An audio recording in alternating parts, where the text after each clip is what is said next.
Hello. I was wondering if I might trouble you for a cup of strong black coffee, and in the process engage you with an anecdote of no small amusement.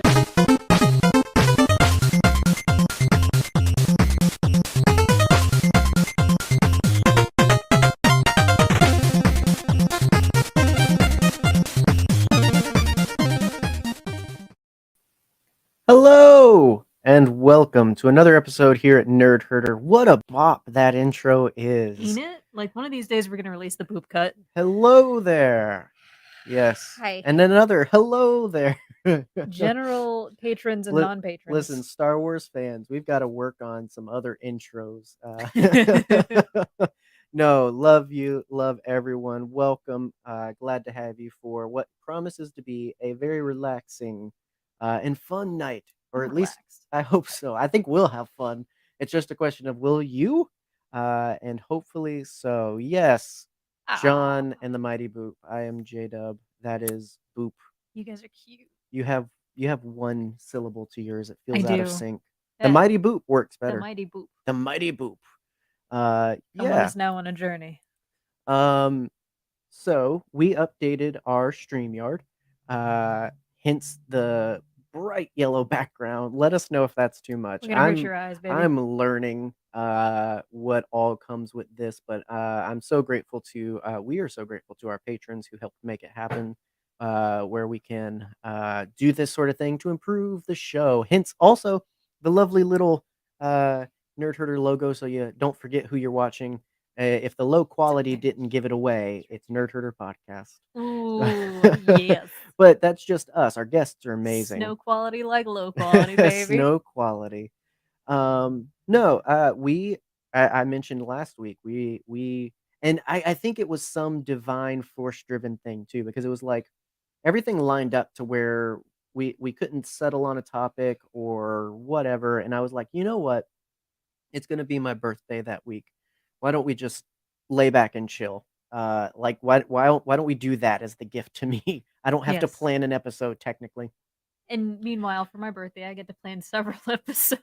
You asked for it. I literally did, though. And yeah, and so and sure enough, we also had a ridiculous week. Yeah. So it worked out that we are chilling and hanging out with you and your questions and our lovely guests. One of which is in the chat. Get out of there. Get out of the chat. You got to get in the episode. Welcome to the first half of Broaxium making their appearance tonight. Daniel is Miller. What's up? Trandoshan Miller. Oh God, here we go. Here we go. No one's like those. Yeah, no, it's okay. It's all right. Is it okay? I need to learn to change maybe. Yeah, no, I can't stand transitions, guys. You know what? They ever since that episode of Clone Wars where, they were hunting the kids, I just had a bad taste. Ever since the incident, I haven't been the same. Just hasn't been the same. They broke my heart. I need to address the fact that the mustache is purely a metaphor. It's an expression of the spiritual stash. It's true. The mustache is in here somewhere. It's just waiting to come out. It's one of the best profile pictures on Twitter. I know. All of Boop's best pictures involve a mustache. Right, yeah. And it's honestly a little concerning. You know what makes me upset? Like I can't pull one off. I've tried, and like the second I do, it's like it looks like it's almost like I have darker hair right here in the middle, and then this is light. Say no more. Say no exactly. More. And I'm just like, you know what? When it's all together like this, it doesn't look like that. The second I go stash, I'm like, you're looking a little Hitlery. Like I think. Eli, this is supposed to be a chill episode, my man, true. with these hot takes. Goodness gracious. But hot takes or whatever takes you've got, you can share those live if you're tuning in live. If you're not, then yell them into the void. It's a lot more fun live. I'm telling you. But yeah, Dan, thank you for being here. No problem. When Chris gets here, we'll thank him as well. Yes, the spirit of Chris is with us. Yes, we're stacking the show. We're gonna have a halftime show, and then Chris is gonna come in and carry us across the end zone. Gonna come out. Yeah, I'm hoping he can make it because he was telling me like He might, sometimes on Fridays he gets stuck, and Yeah. his ride home is atrocious. I've done it, like, from the shop all the way back up to his area where he lives. It's like, oh my God, it's so annoying driving. You're driving across Philly and like almost all the way across it, and it's just traffic is so horrible. So I'm really hoping he can make it. Yeah, well, I mean, it's going to be a good time. If not, if anything, he's getting you back for that time you ghosted us on an episode. But that's true. Hey, look, this happened. It is, but luckily you're Dan Miller, and I love you. So I love you guys. Dan can do no wrong. By me now. Not true. Oop, I don't know. I don't speak for them all the time, if at all. No comment. But yes, Andy, first of all, welcome. Hi, yeah, I liked that as well. The most dangerous game reference of the Trandoshan episodes in the Clone Wars. Oh, absolutely. I like when Star Wars isn't Star Wars, like when it's referencing something. Like I love the Godzilla episode. I love the zombie. I like every time, Dave and team got together and were like, hey, this thing we like, what if we made it Star Wars? I am there with popcorn ready. I loved it so much, but what about in Rebels with the Jaws feel when they were hunting the worm? Yes, spectacular. Any reference I can get to some other property I love, I am there for. I am proud nostalgia child. That's all you need to get me. Welcome, Milk Daddy. Nicolette.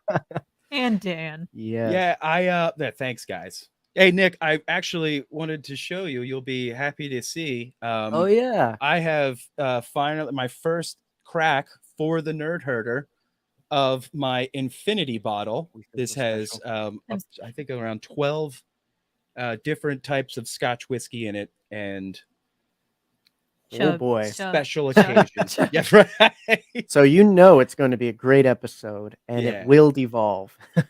Oh, I can't wait. So we might as well get started then. Yeah. So part of the deal with this one, like I said, we're going to take it easy, we'll chill, and essentially have our lovely friends and followers build the show for us. And you did. We asked for your questions. Star Wars related was the only criteria. Although there is one pasta related one that I need to get to. It's a sub question to a Star Wars question, so I allowed it. I didn't veto. Well, no, I did. You vetoed a couple. I vetoed one. It's true. And it was about dingleberries, okay? Because we do have some Charmin extra soft. I didn't even ask Yoba and Sis's question. But the question, Charmin extra soft, the answer to the question, it's yes. True. It does. Those bears know what they're talking about. Wookiees need bidets is all I'm gonna say. Yes. That would have been a great Charmin idea for Star Wars, like using Wookiees instead of the bears. It's right there in front of their feet. There. Oh my God. So we have 17. Yes, we do. We're not going to get through all of them, but that's fine. Lovely. Oh, I love this, Brennan. I love this. This is great. We're going to be answering questions. I love answering questions. And some of them are serious. Most of them are not. But you know what? That's good. So what we're gonna do is I'll go back and forth between Boop and Dan and ask you to pick a number between 1 and 17. Oh. And as we go through, only because what a weird number. I like it. Well, Brian Fennessy came in clutch at the end, and I couldn't deny them because they're so good. So I'll leave it up to you guys which question we answer when, and then I'll just strike it off as we go along. Should have to do a meetup with Brian sometime because he lives very close to me, within probably an hour. Lucky dork. Brian seems awesome. Brian is awesome. Brian is awesome. It's awesome. Yeah. All right. Welcome to Brian chat. Yes, there's almost more awesomeness happening in the chat than there is on the screen, but it is what it is. Yeah, no, Boop's carrying it right now. Thank you. I know. Boop.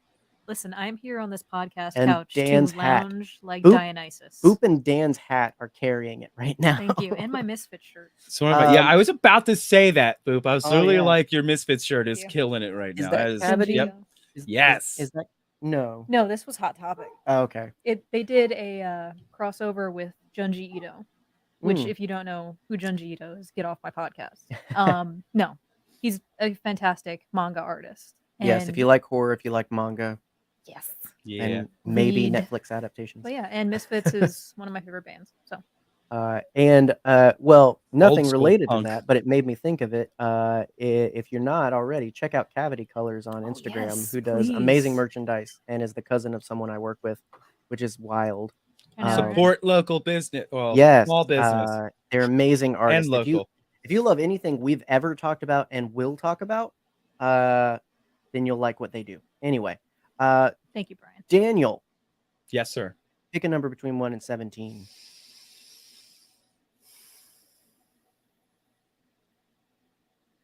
11. 11. Liam, All right. From Andy, who has joined us in the chat. beautiful Andy, love you. From Force Friends podcast as well. Yeah. If you had to Scott Pilgrim style fight through I'm so glad we started with this. If you had to Scott Pilgrim style fight through Obi-Wan's 8 X's, who would be your toughest battle? All right. So and Andy thankfully did the work for me. I don't have to figure out who these 8 are. What? Dexter Jetster, Hondo Anaka, Siri Tachi, Satine, Quinlan Voss, Maul, Cody, and Anakin. How's Ventress not in there? Side chick. That's a good one. I mean, you know what? If you want, we'll make it 9. We'll make it 9. I mean, there was so much flirting between those two. Like every episode they were in together, they were literally flirting with lightsabers. I guess let's start with a question. All right. I don't think anything happened or actualized with Ventress and Kenobi, though.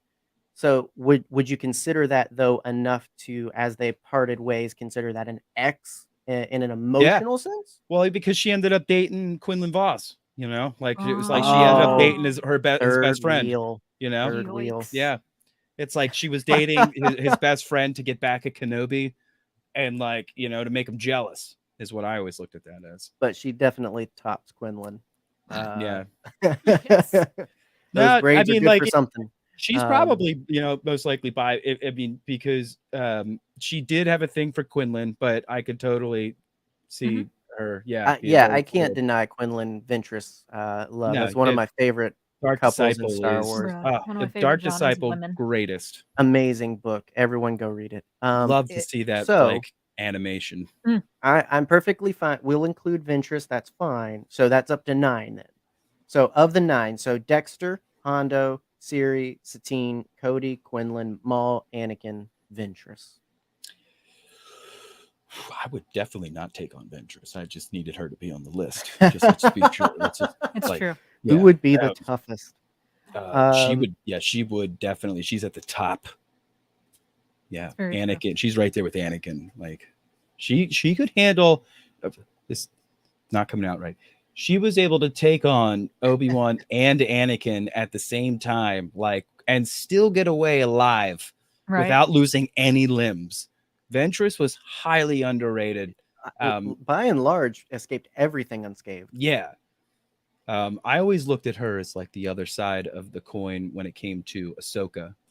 They were like kind of like, you know, 2 different personalities, but like, you know, 2, you know what I'm saying? Well, heads and tails. And for your point, Andy, like our ship is not the ship necessarily. Absolutely not. So no one's ship is the ship. I just love the cute stuff from the book. Like they're a cute couple. They had a So for me, it's just so cute. Yeah, like I said, I think I could see her being very fluid. You know, so either way for me, like it would, you know, it totally would feel right. But like just seeing the way she would flirt with Kenobi, I mean, it was real. That was some real stuff they put in there. And like I feel like it was. And Kenobi liked it. Like he was interested. Like he was, and so that's why one of my favorite ships is Kenobi and Ventress. I stand by the theory that Obi-Wan Kenobi is a slut in theory, but not in practice. Right. Yes, he's a good boy married to Jesus. Yeah. Like Jesus. That's as far as he can take his Jedi like celibacy. You know what I mean? Right. Like he's like, I can at least flirt with him. I just can't take it any farther than that. I'm just saying, Corky Kreese. Yeah. The hard part with this question is the unpredictability of a Scott Pilgrim fight, right? Like, because it's true. Is it going to be a base battle? Is it going to be like, is he you vegan? You don't know. So like Dexter, like if the battleground is his kitchen, like I You're could see done. that. Yeah, like I'm like Dude, that. they have stunt doubles. You know, like, but I mean, if you're fighting Anakin and you're 20 feet in the air, like you win, you just win. Yeah, so it's like as long as you have the high ground. You have the high ground. Yeah, all you need is the high ground. Like, yeah, and that's the funny thing. Like, I could almost see that being like how you win. You don't beat him, you just get higher than him. Right. And like I wouldn't even. I mean, even Duchess Satine, you don't want to underestimate her. She Like, would she would debate the crap out of you. Yeah, she would crush you in any type of political situation. You'd be with done words, for. with words. Exactly. And actually, I wouldn't underestimate her. Like, she's a Mandalorian. It's like exactly. No. Even though they were pacifists, like at one point, she's a warrior. It's in her blood. Like she's a survivor. I mean, are we talking like physically formidable or emotionally? Because like Darth Maul would have me fall to my knees in a Walmart. I know he would. He would just like, pick apart every little insecurity about you. And I feel like you just have to. I just love him so much. I feel like you just have to go for it and explain yourself. Like, why would this be the toughest warrior? Because I think it's too hard to think through all of them and compare. I think it's Andy. just which for you. And what's funny? It's funny you say that, Andy. I was thinking Hondo. Yeah, Hondo might be my toughest battle because he bamboozled me into being a pal and go. Yeah. That's what I'm saying. Exactly. Like, hey, have a drink with me. Yeah, Ooh, that's a good accent, Dan. I get it's tough because I slip between Hondo and Watto, like all the time. There's a hard line. Right. Yeah, it really is. Like it's really easy to dip. Eli. Yeah. Yeah, either Hondo or Dexter, just because I feel like in the end you won't be an enemy. You're gonna end up inadvertently being friends, and then you don't want to fight them because you're like, no, like the real relationship was the friends we made along the way. Exactly. Like, and that's like pirates. It's not all about the treasure. Exactly. The real treasure is friendship, baby. Exactly. Like, it's one of Julie's favorite memes. Listen, all right, our flag means death. I know very little, but the memes are cute. I'm going with Hondo just for the gay pirateness. Like, I'm just in that. Like, there we go. Yes. Hondo's my answer. God. Right, Andy? Like, Dan is a secret voice actor, apparently. That was good. That's such like I said, it floats. But thank you, Andy. I appreciate it. So for me, like Ventress could stab me in the stomach and then kiss me before I die. Awesome. Yeah, and that might be worth it. It might be worth it. Damn, that's a really tough one. I really don't know. Boop, can you go first? Absolutely. Okay. Like I said, Maul. Yeah. Because that is Metal Husband. You can't not pick Maul if it's on the list. Exactly. He is my homeboy. He is my pal. Yeah. He is my sweet cheese. My rotten soldier. He's my mad lad. My good time boy. Yeah, I think if there was any, I mean, like, I know I wouldn't want to, but I would just want. Cut me in half. I think I would be like privileged to die by her blade. I know, right? So acceptable. Yeah, I would go Ventress. Yeah. There we go. No. Well, good deal. There you go. There's your answer.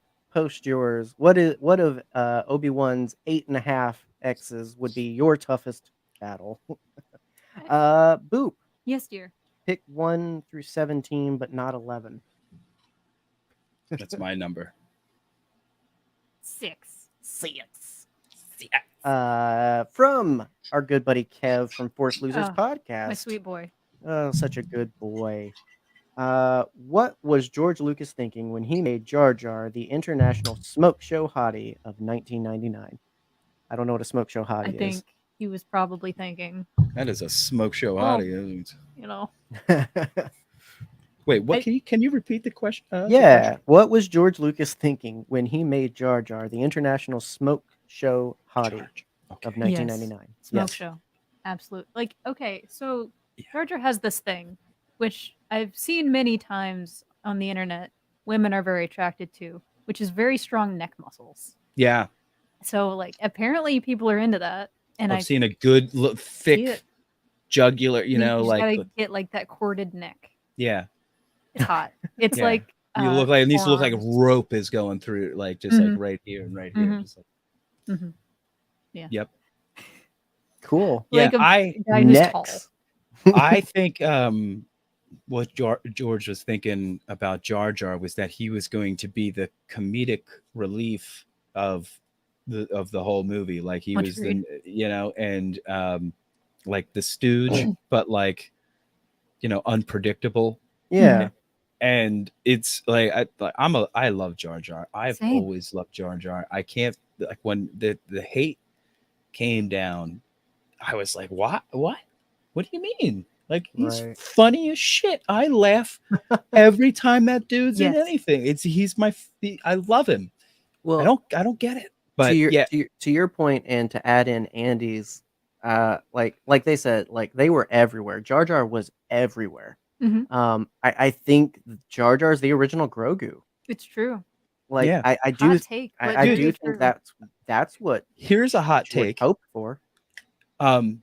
Jar Jar, if it wasn't for George and Jar Jar, and he was the first mocap,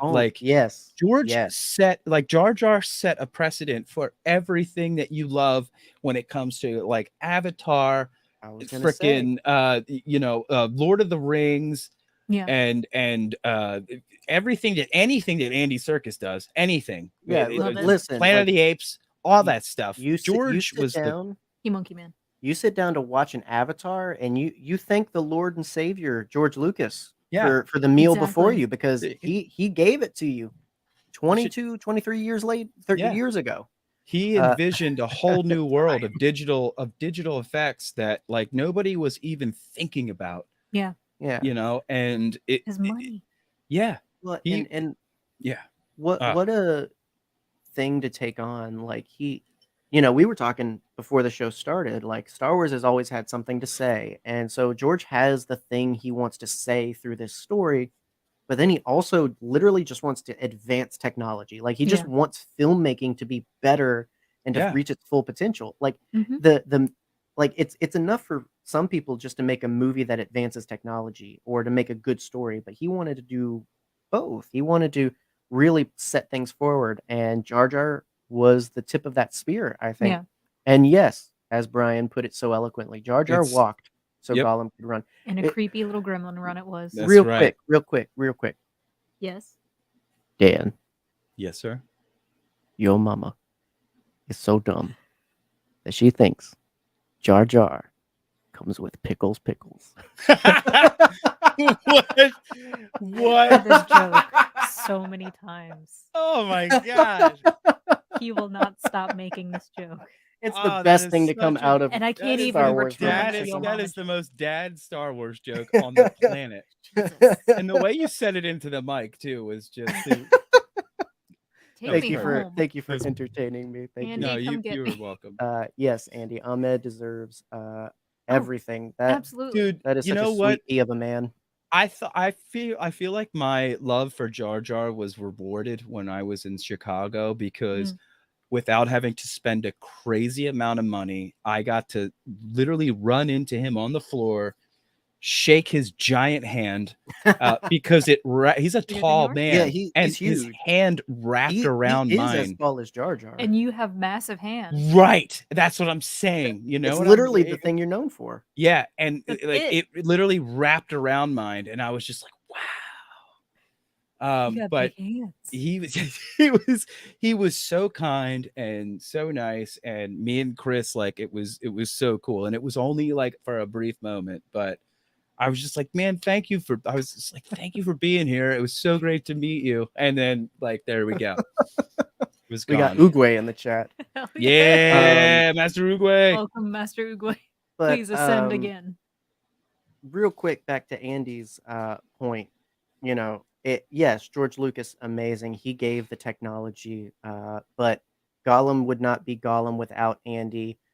Caesar, King Kong would not be who they are as characters without Andy. Yeah. The actor is as much the credit to its success It was a as whole the other effects. it was a whole other way to act. And you got to imagine what it's like to act the way they did. They were literally just standing in front of a blue screen. You know, like Ahmad was wearing literally Jar Jar's head on his head like a hat. Amazing. Like you know, like, and he's got to put this personality into it. You know, it's just a whole new style. And there's even lines in the behind the scenes of the Phantom Menace, like that the lovely documentary I watch at least once a week. a lot, where they're literally like, you know, if it wasn't for the physical acting, we couldn't do this. Where they're crediting what they're able to do with a full digital character rather than just touch-ups.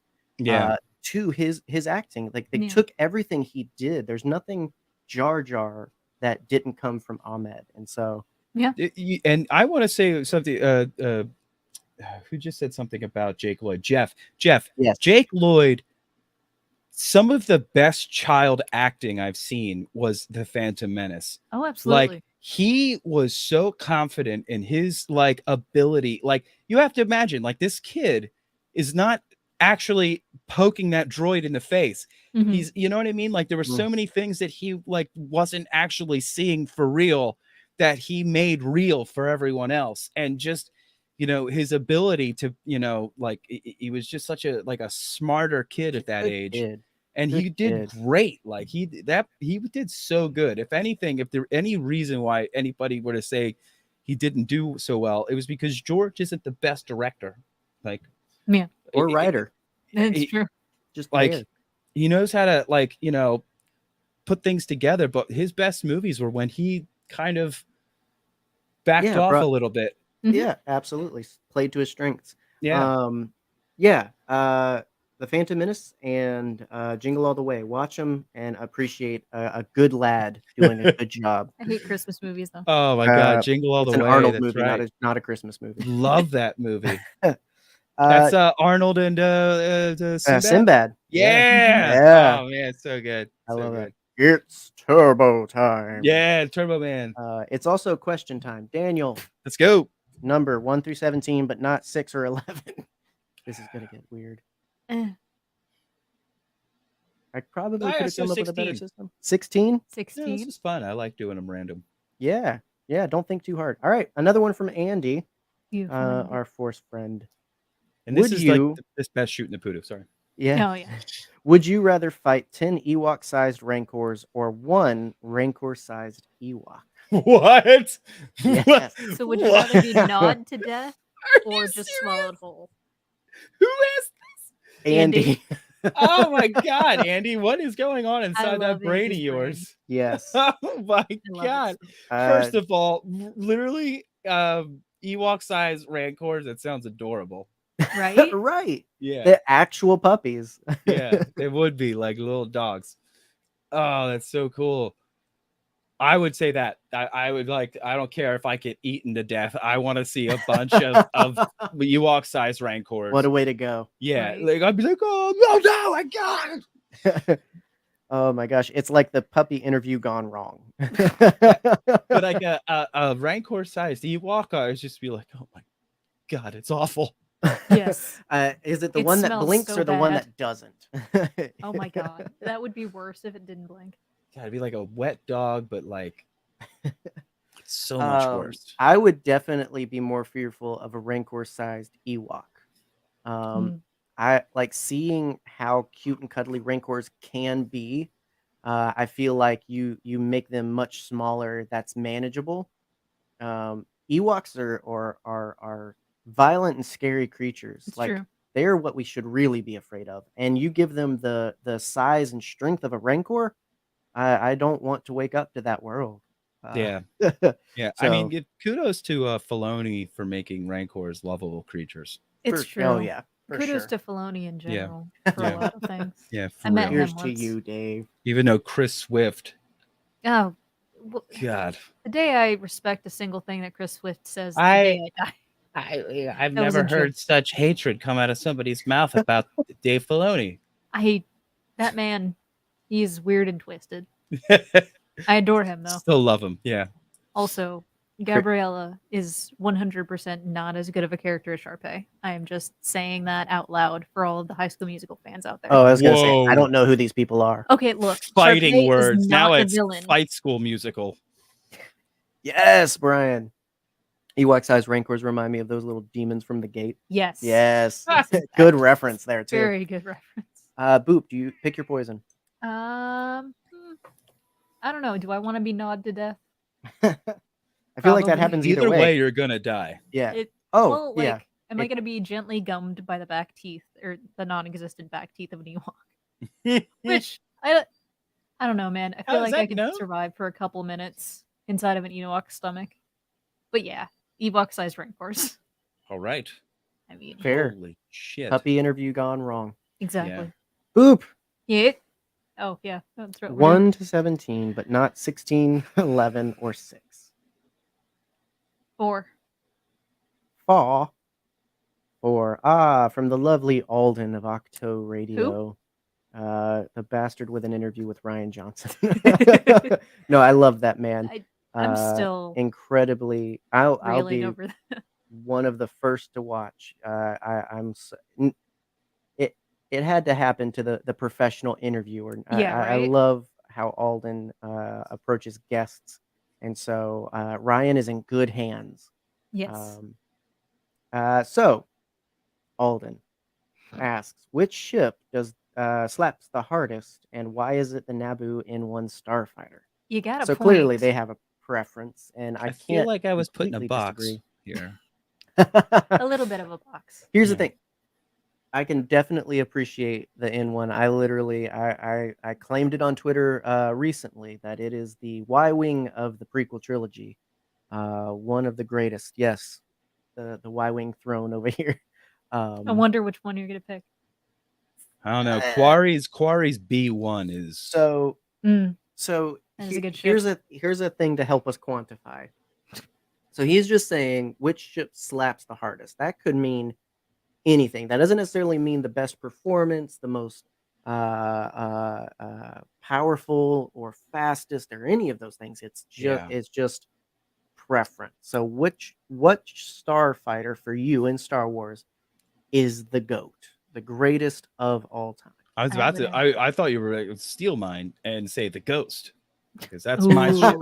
I am a Ghost fan. Love the Ghost. Yeah. Rats. Yeah. Oh, whoa. Yeah, that's gonna be. That's my final answer. Is the that's Ghost. A reference. For you. I'm torn between the Ghost and, like I said, Quarry's B1, because that ship was badass. All the B wings, a quad laser thing. Yeah, that's that what we the never B knew stands existed. for, actually. Yeah. Awesome. But yeah, like of all the B wings, the original is the best. Mm-hmm. No, now I will say, of the ships of its caliber, like, I know everybody's a big Millennium Falcon fan, but of ships you could live in, the Ghost is probably my favorite. It's cozy. And it's also just cleaner. Like, let's be honest, more reliable. And I like that the cockpit's in the front and not on the side. I have such a problem flying that ship. I get disoriented just thinking about it all the time. Like it's like driving on the left side of the car. Or something. I was like, I'm in London. You've got what's all going of on this here? over here. How do you not hit everything? I know, but see, it's the same thing with them. They're like, why are you guys driving on the left? There's all the space over here. What the hell's going on? Right. We got to put our smuggling somewhere. Yeah. No. Yeah. I'm gonna be as generic and predictable as possible. I'm gonna pick the Y-wing. I love the Y-wing. I don't know. It's something about the bomber-esque-ness of it. Like, I love a good X-wing. I like a lot of starfighters. It's got that like that thin cockpit look. Yeah. You know, looks like it's hard to parallel park. And anything that like shows off or accents engines, just very hot rod style for me is a big thing. So having the break off into the two giant engines, and then I love, again, the bomber style cockpit to it, the fact that it opens up non-traditionally. If it went backward, it would almost look like a pod racer. That's true. Oh, that is a good idea for a pod racer. Wow. Just a backwards Y-wing. Y-wing engine. That would be my pod racer. Yeah. Yeah, and it comes in all the colors: blue, red, yellow, green, like all whatever you want. Whatever you want. Every single one. So anyway, yes, you. I'm not. You. Who are you? I'm not much of a ship person. I'm aware of them. You don't give a shit? I don't give a shit usually. Oh my god, I'm glad I didn't have any. I would have just wasted whiskey right there. You don't give a shit. Oh my That's what goodness. you get.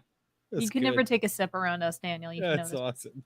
Yeah, Hammerhead Corvette though. Ooh, that is a dope ship. Yeah, that is a very so dope ass ship, and they made it so dope in Rogue One. Right? Yeah, thank you, Gareth Edwards. Thank you. One of the best Star Wars movies of all time. Smack down on that. Brian, great point. Technically they're similar, but I gotta go with the classic stripped down style of the original trilogy. I really liked that they added the armor back, and it looks cool in the Clone Wars and everything, but it feels different. It feels more like a disc with some like trailies. It doesn't feel like a honking bomber engine kind of ship. I love the Clone Wars X-wing words. Yeah, Clone Wars X-wing like style. The Arc 170. I guess what it's called. Like it was like the blueprint that eventually turned into the X-wing, where it had like almost like 6 fins. Yeah. What I love about that one is anything with multiple cockpits. I am so some Top Gun shit right there, man. Right, and that's exactly what it makes me think of is a proper F-16, F-14 style thing. And so like having 3, you've got a gunner, you've got you've got 2 gunners, you've got your front gunner and your rear gunner, and then a pilot. Oh my gosh, come on! It'd only be better if it was if it had 3 droid ports too. Zilla! What? Is this the inaugural first entry of Roke into the Nerdherder chat? Yeah, I think so. Maybe he's been here before. No, he's been here before. Has he been here before? Yeah, I remember specifically. Yeah, last time we were around, I think. Yeah. If Boop remembers you. Yeah. Sure. I always remember Roke because Roke is my favorite. I recently on the last episode he's my favorite too. On the last episode of Voodoo, I discovered Roke has eyes. I didn't know that because he's I don't know what happened. I don't know what happened to his Mr. glasses. Floor Dash himself. No.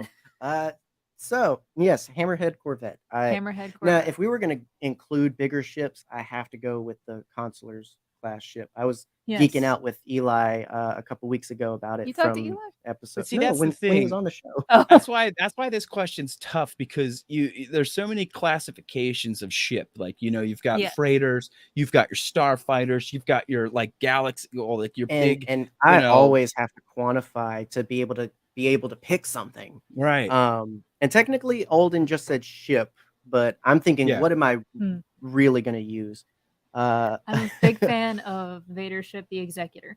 Yo, if I'm going that Super Star Destroyer is some shit, man. Oh my gosh. Well, now the Eclipse, though, I love the almost like flying pyramid aesthetic. That is pretty cool. Yeah, that's cool. I like that as well. Yeah. Boop. Yes. Pick a number between 1 and 17. I'll tell you if you picked one we already got. I picked 4 because I keep forgetting. Yo, I was like, what?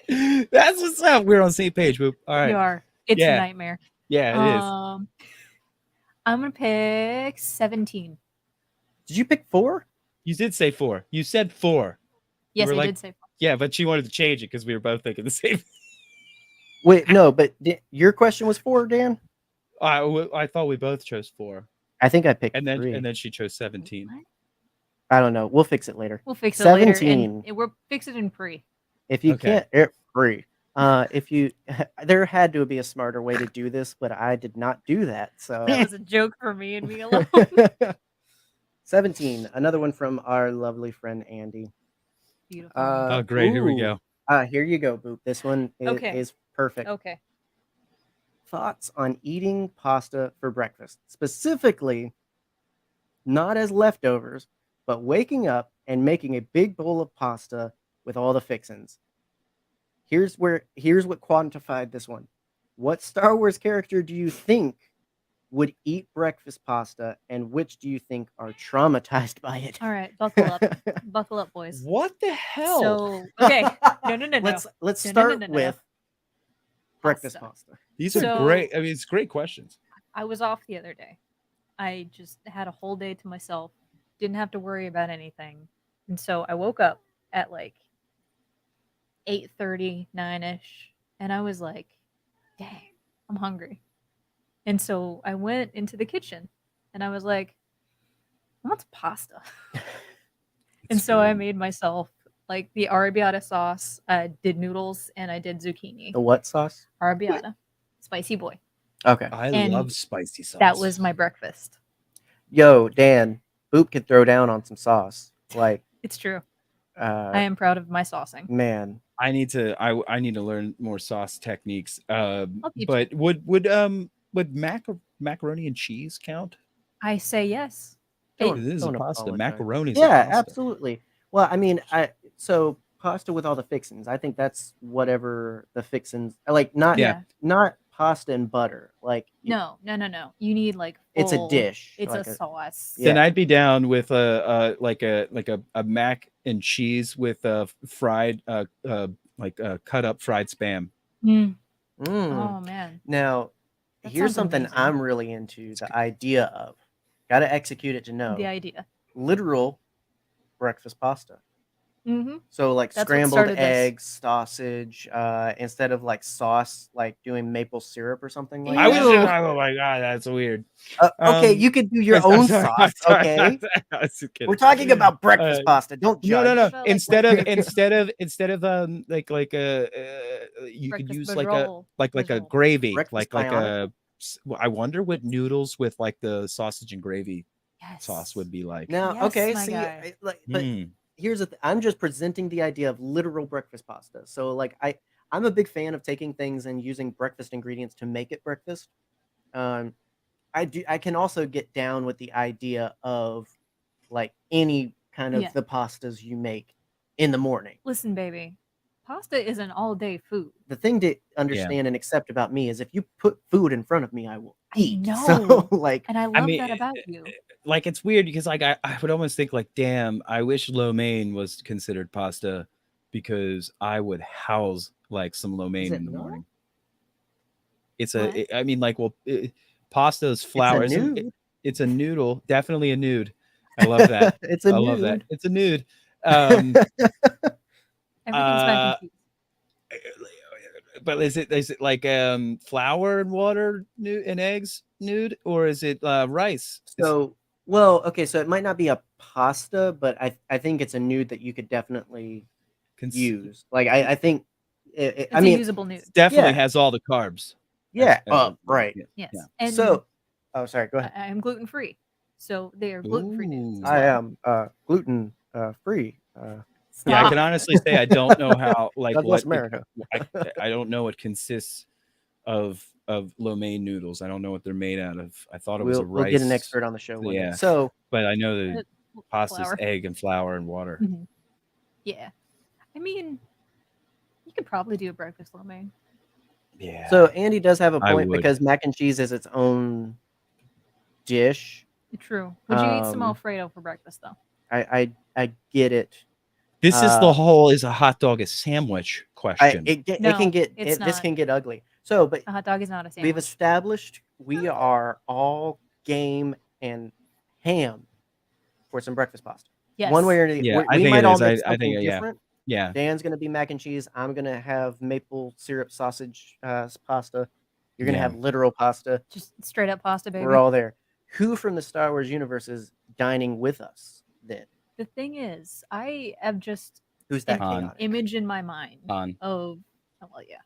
Han and Luke sitting at a table. Oh my Han's lived that bachelor. Han's lived that pasta, and dude, Luke is staring at him horrified. He's lived that bachelor life to where it's just like he doesn't have standards, like there isn't any standards that he abides by. He's just like make some pasta. What I love about your answer is because the second half is who's traumatized by it, and that would absolutely in this situation be Leia.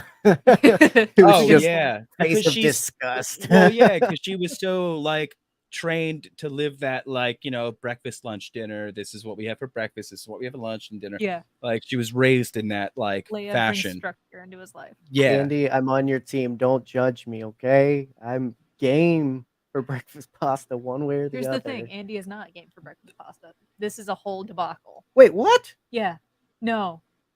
they think that it is not of God. Andy. Who? Breakfast pasta. Andy. Who doesn't? You guys, you missed an entire whole day's worth of threads. Why would God create pasta if we couldn't eat it whenever we wanted? Right? That's what I'm saying. Who is Ryan? Ryan is Andy's co-host. Do you Okay. not listen to No, podcasts? I'm saying, but who in the context is Ryan? Who am I agreeing Breakfast with? pasta, yes. Okay. Breakfast pasta, yes. Lando slapped a bowl of breakfast pasta out of hand. Oh God, that's hard to say. Yeah, hand. Yeah. Okay. All right. Well, maybe I can see that too. Yes. Oh, for sure. You don't need pasta for it. breakfast. You know he was doing that on Cloud City 10 years later, though. However, I do think that Ray and Kylo are both pro breakfast pasta, but Poe and Finn are not. Ray is with me on the maple syrup pasta, though. I will hold to that. Ray has been eating bread for 19 years. I'd try. So I don't care how they're on board. They're on board with me. You put maple it's nice syrup to have on somebody on my side. a few different things, and it's pretty banging. Right? Yeah, like maple syrup and eggs, really good. Well, that's what I'm thinking. Is it's a breakfast bowl, but instead of doing potato in your breakfast bowl, you do all the fixings and replace potato with pasta. I put tiger sauce on my eggs. Don't judge me until you try it. Instead of maple syrup, what about just a really runny egg yolk? I love runny eggs. I just I call them dippy eggs. Yes, my guy. Yeah. Perfect. Yeah, anytime I make a breakfast bagel or something like that, it's I put the runny egg so when you squeeze it, it squishes all into the sandwich, and the yolk just coats everything. It's banging. Egg is the best sauce. It's true. Yeah, it is. I mean, you're right. I was thinking of raw egg whites, but I like a runny egg, what is that? Sunny side up. Yes. Yeah. Oh man. Yet when I eat soggy bread, Brian, I am judged for it. It's true because you just dip it in chocolate milk. This is the best podcast episode ever. I know, right? Man, Chris better if he's coming, man, he's missing some gold. I wonder if he texted me if he's gonna make it or not. Where's my phone? Oh, here it is. Well, while you're checking, Dan, pick a number. No, it's my wife. She texted me. I love I'm gonna go back to 4. Okay, good. Another from Alden. This one's gonna be. Is this our Alden? Yes, it is. Okay, good. I like how we say that. What other Alden do we know? Our Alden. No, Alden Ehrenreich. He might have been writing into the show. On Solo. Exactly. We tried to get him on and everything. It was crazy. Describe a high school cafeteria, but with Star Wars characters. What are the cliques like, and what's the table layout? Oh, this is elaborate. Gosh, this is very elaborate. This is a huge. We're gonna have to bust out an outline for this. Right. Let me get the whiteboard. Literally make a almost like a wedding table planner setup. Right. I would accept. And also, where would you be sitting? Defining. Wait. I'm sorry. It's a slight pause. Yes. Brian. Yes. Brian. Scrapple, my guy. I am Pennsylvania to the T. Isn't that just Eastern all the, Pennsylvania? Well, look, he's from Jersey, allegiance? I think. And Jersey, it's pork roll. Pennsylvania, East Pennsylvania, because West is a whole other state. West Pennsylvania is a whole other state. East Pennsylvania, Scrapple, my guy. I went to Scrapple Fest. I love Scrapple. It was great. It was all these different kinds of Scrapple. It was amazing. That's a thing. Well, I guess pork roll. Festive, so. And then in Jersey, pork roll, it's either Northern Taylor ham or pork roll. Southern Jersey. You don't even want to get on started in Central Jersey. Nobody believes it exists, but it does. Meat cast. Yeah. Anyway, I'm sorry. No. I didn't mean to interrupt. You're fine. Go This is a chaotic episode. Bring it on. It's really tough. Yeah. I would settle if we could define the cliques of Star Wars that you would find in a lunchroom. Because I think that's really what happens in the cafeteria anyway, is that everybody just sits with their group. Oh yeah. I used to float. It was weird. I distinctly remember my lunch at middle school. In elementary school, I don't remember it too much, but except for the bagged chocolate milk, and we would slam them and make a mess. But Of course. in middle school, like it's definitely like you had jocks, and I played some sports. I was friends with like the nerds from like, just because I was just I was definitely one of those people that tried to be friends with everybody. Like I just never wanted to like put myself in a clique and whatnot. So like I always definitely like chilled with a lot of different groups in lunch. So I guess it all depended on who I was like attached to that day. So I wonder what it's like for like Star Wars people, because I feel like someone like Han would be like that. Like he'd be chill with anybody. Like he would be like a floater. Like he'd be a guy that would just like sit with these people, this day, like well, because if he was either at home or he was BSing, but he could jive with everyone. Same, dude. Han wasn't those kind of people that like judged anybody by like their you know what I mean, like their clique or whatever. Like Han was definitely a very like just all around great guy when it came to different people. I think Poe would be in the same genre. Yeah. Oh, definitely Poe would be in the same. He's just so charismatic and so friendly. And he would bring his boyfriend Finn to the table and just be like, "Hey, this is Finn. This is Finn. He sits with us." God, it's literally. I mean, he's got the Letterman jacket on, guys. It's literally there. It's right there. But he's not the douchebag Letterman. Like no. It's the heart of gold. He's actually going to go to state, like, jock dude. Yeah, like it's true. Leia did wear pink on Wednesday. Leia wore pink on Wednesday. My God. Luke had wacky socks, for sure. He was that kid that every day was weird sock day. Leia was definitely like is that a Mean Girls president? Yeah, she was definitely like a student body president or whatever that is. Oh, absolutely. Oh, yeah, yes. Leia, or the treasurer or some shit. Yes. But she would be mostly like she would be sitting with all of like the like honor roll like students and stuff, but she would be compassionate to like all of the students. Like she'd be fighting for everybody, student rights and like for them to be heard. That's Leia right there. Exactly. It's a business decision. Point. Yeah, Andy. Han knows it's in his best interest. Wait a minute. That's a very good point, Andy. I don't know who has watched Stranger Things. Like completely? No. Well, if you're caught up to at least volume 1, which I am. Nope. Is Han Eddie and is Leia Chrissy? Kind of. I don't know who these people are. A little bit, yeah. I mean, but see, she was like I feel like in that like situation, she like wasn't afraid of Eddie or anything like that, but she knew that she could get what she needed from him. Dude, we can't talk about it too much because I'm just gonna get sad. I'm sorry. Yeah, it's tough. Yeah, it's like great. I couldn't believe. I just want to like side chat. I can't believe Stranger Things is still putting out the goods. Right? Yeah, like consistently good. Shows fall apart sometimes, and like they lose that magic from their first like season, like sometimes. And Stranger Things is literally just elevating. It's crazy. I can't believe it. I'm sorry. So wildly good. Yeah, so good. But it's so like it's really tough for this whole luncheon thing because the Jedi are definitely the weird religious homeschool kids, right? Right. Yes. Right. Yeah. Continue your thought. That somehow made themselves present in the cafeteria. And then you've also like I don't want to like offend anybody, but like in my school there was actually like a group home clique, kids who like didn't have parents and they were part of a group home, almost like, and I guess you could say an orphanage or whatever. But that was literally a clique in itself.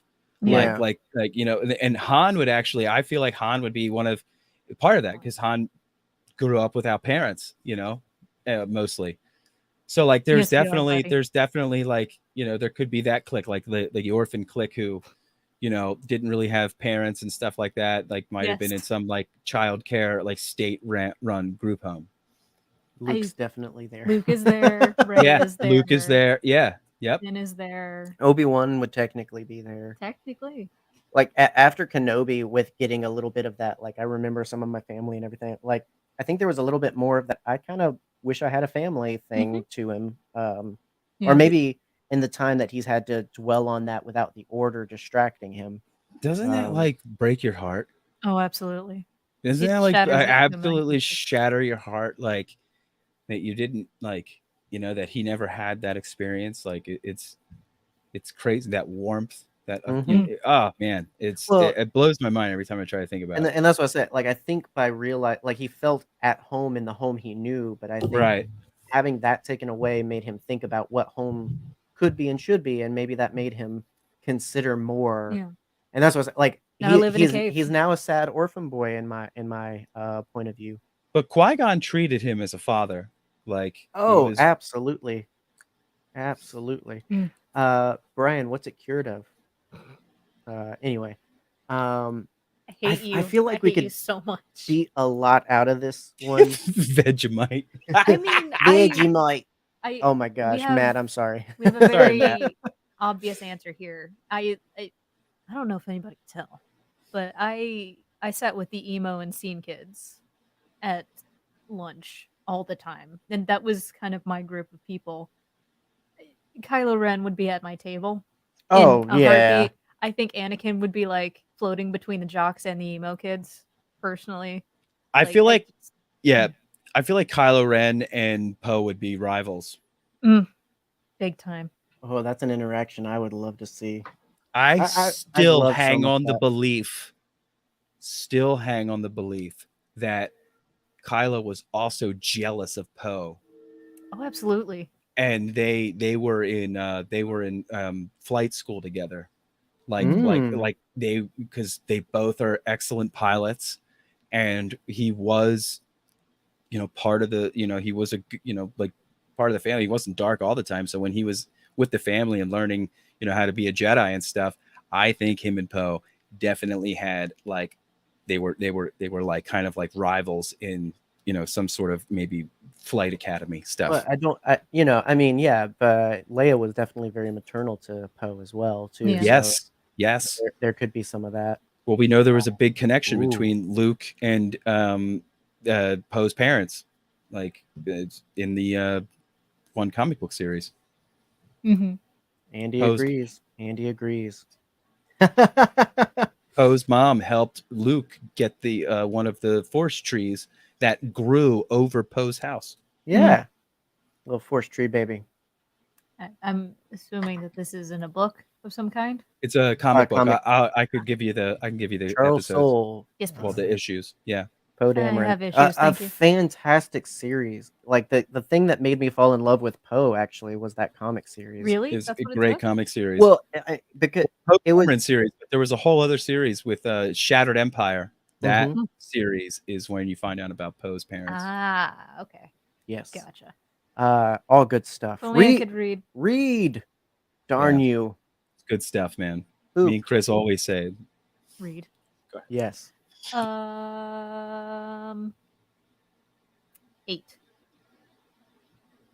8. That's just double 4. Okay. It's true. Look at y'all. 4 twice. From Brian, What's up, who's Brian? with us tonight live.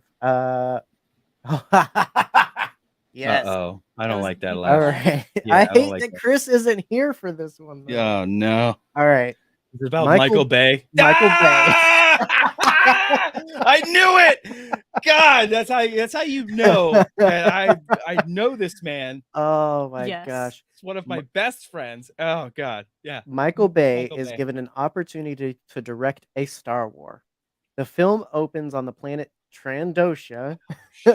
What is the plot of this movie? Curb Stomp Dan. Curb Stomp Dan. Oh God. Jesus.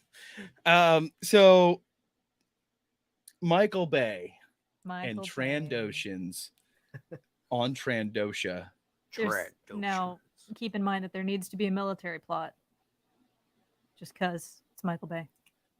Just to back up, that is a great click that we missed from Matt, the chess club. Yes, that's true. C-3PO. C-3PO. Oh, okay. The captain of the chess club. Yeah. Anyway, R2 is with the sorry, jocks. that was just a really good point. This is a really like detailed question, like when it comes to Michael, because I mean, obviously it's going to be very action focused. Sure. And lots of explosions, lots of like of that like kind of shaky cam action sequences where so you can hide the special effects like a little bit more, like, because it's going to be so out of control. But with Trandoshans, I feel like you said, there's going to be some sort of military force, and I think it's going to be like somebody trying to take over Trandoshan, but they are badass. Trandoshans are badass. Oh, for sure. They are definitely like Wu-Tang level. They do bring the ruckus. They're kind of the predators of Star Wars in some ways. They definitely are ultimate hunters. They are ultimate hunters, and slavers. Let's not forget that. Yeah, very true. But it would be tough for some force to come in and take on a whole planet of pro hunters. And it would just be an action-packed just slaughter. Almost kind of like how the Americans thought that they could go into Vietnam, and they were totally unprepared. Right, we'll show these guerrillas something. Yeah, and then they're just completely just wiped. Quick, somebody call Charlie Sheen. Please don't. He's busy. No. I love that movie. I was gonna say Platoon reference. Sorry. God, Platoon is a great movie. Suggested to anybody. That was my first Willem Dafoe movie, actually. Dude, Willem Dafoe's great. I mean, like Platoon and Full Metal Jacket are just like right there, man. Cinema. Such a great like just view into the Vietnam War. So for me, in a similar way, like I see it, like you're opening up, the camera's obviously coming down, because that's a big thing for like. And here's the thing, all right, say what you will, and I just mean in general. Say what I will. Between Michael and his cinematography team, he knows how to get and make dynamic shots and everything. True. Like I would encourage anybody. Here's like, he definitely has some trademarks and does some stupid stuff just to be gratuitous, but at the same time, like, see some of the behind the scenes stuff that they worked out for Ambulance for, I think it was Netflix, that he did, where, I mean, drone shots, all kinds of stuff that was so amazing. And so like I'm seeing like a drone shot swoop in, going past trees and everything, and then you reveal the planet and subtext or on the screen, Trandosha. They just got a whole shipment of Wookiees in, right? Empire finally took over Kashyyyk. Hatred is justified. Just from that sentence. Exactly. And so this is going to be a prison break movie for me.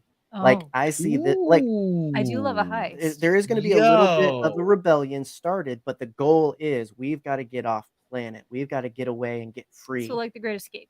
And this is going to end. Wow. I'm going to fast forward and spoil it for you. This is going to end with a small few getting to a single ship and escaping. But it's just all like women and children and a couple of men to protect them. And it's just mishmash, not families put together. And you see one little Wookiee looking longingly out of the bay door as it closes to its mother. And she's just tearing up as she returns to battle, and the bay door closes, takes off. And in Shriwook, a Wookiee comes to the little boy and says, "Are you going to be okay? What's your name, young warrior?" Chewbacca. Boom! There you go. You just wrote an entire film. I wrote a movie. Good job, Bobby. What the hell just happened? What you've seen is John's mind just flayed open for you. You just dream this shit up? Yes. Literally right now. Like, I did not have time to think about that. I just thought, as you were talking, I was like, oh, it should be Wookiees. And then should be Wookiees, though. It should be Wookiees. Dave Filoni, there you go. Do something. This would be this is the kind of stuff that needs to happen in Star Wars. Forget like why can't we just have like a story that's happening somewhere completely like Exactly. you know what I mean? Like something that people read subtitles. It's in the Star Wars galaxy, but it's like Ooh. it's not even Empire or anything, like nothing but Empire or Republic, none of that shit. It is literally just Wookiees fighting for their freedom against a bunch of slaving Trandoshans. Yeah. That would be awesome. And do what Prey was not as thoughtful in doing, and make them all speak Trandoshan and Shriwook. All Right. subtitled. Real quick, I understand that. I understand that. I think like, but I like that they were still very adherent to the Comanche way, and like they were very accurate with that, and all of their actors and stuff. Oh yeah. But they wanted to show like people who don't, you know what I mean? They wanted to grab the attention of people who like don't like subtitles. You know what I mean? Yeah, They wanted everybody to.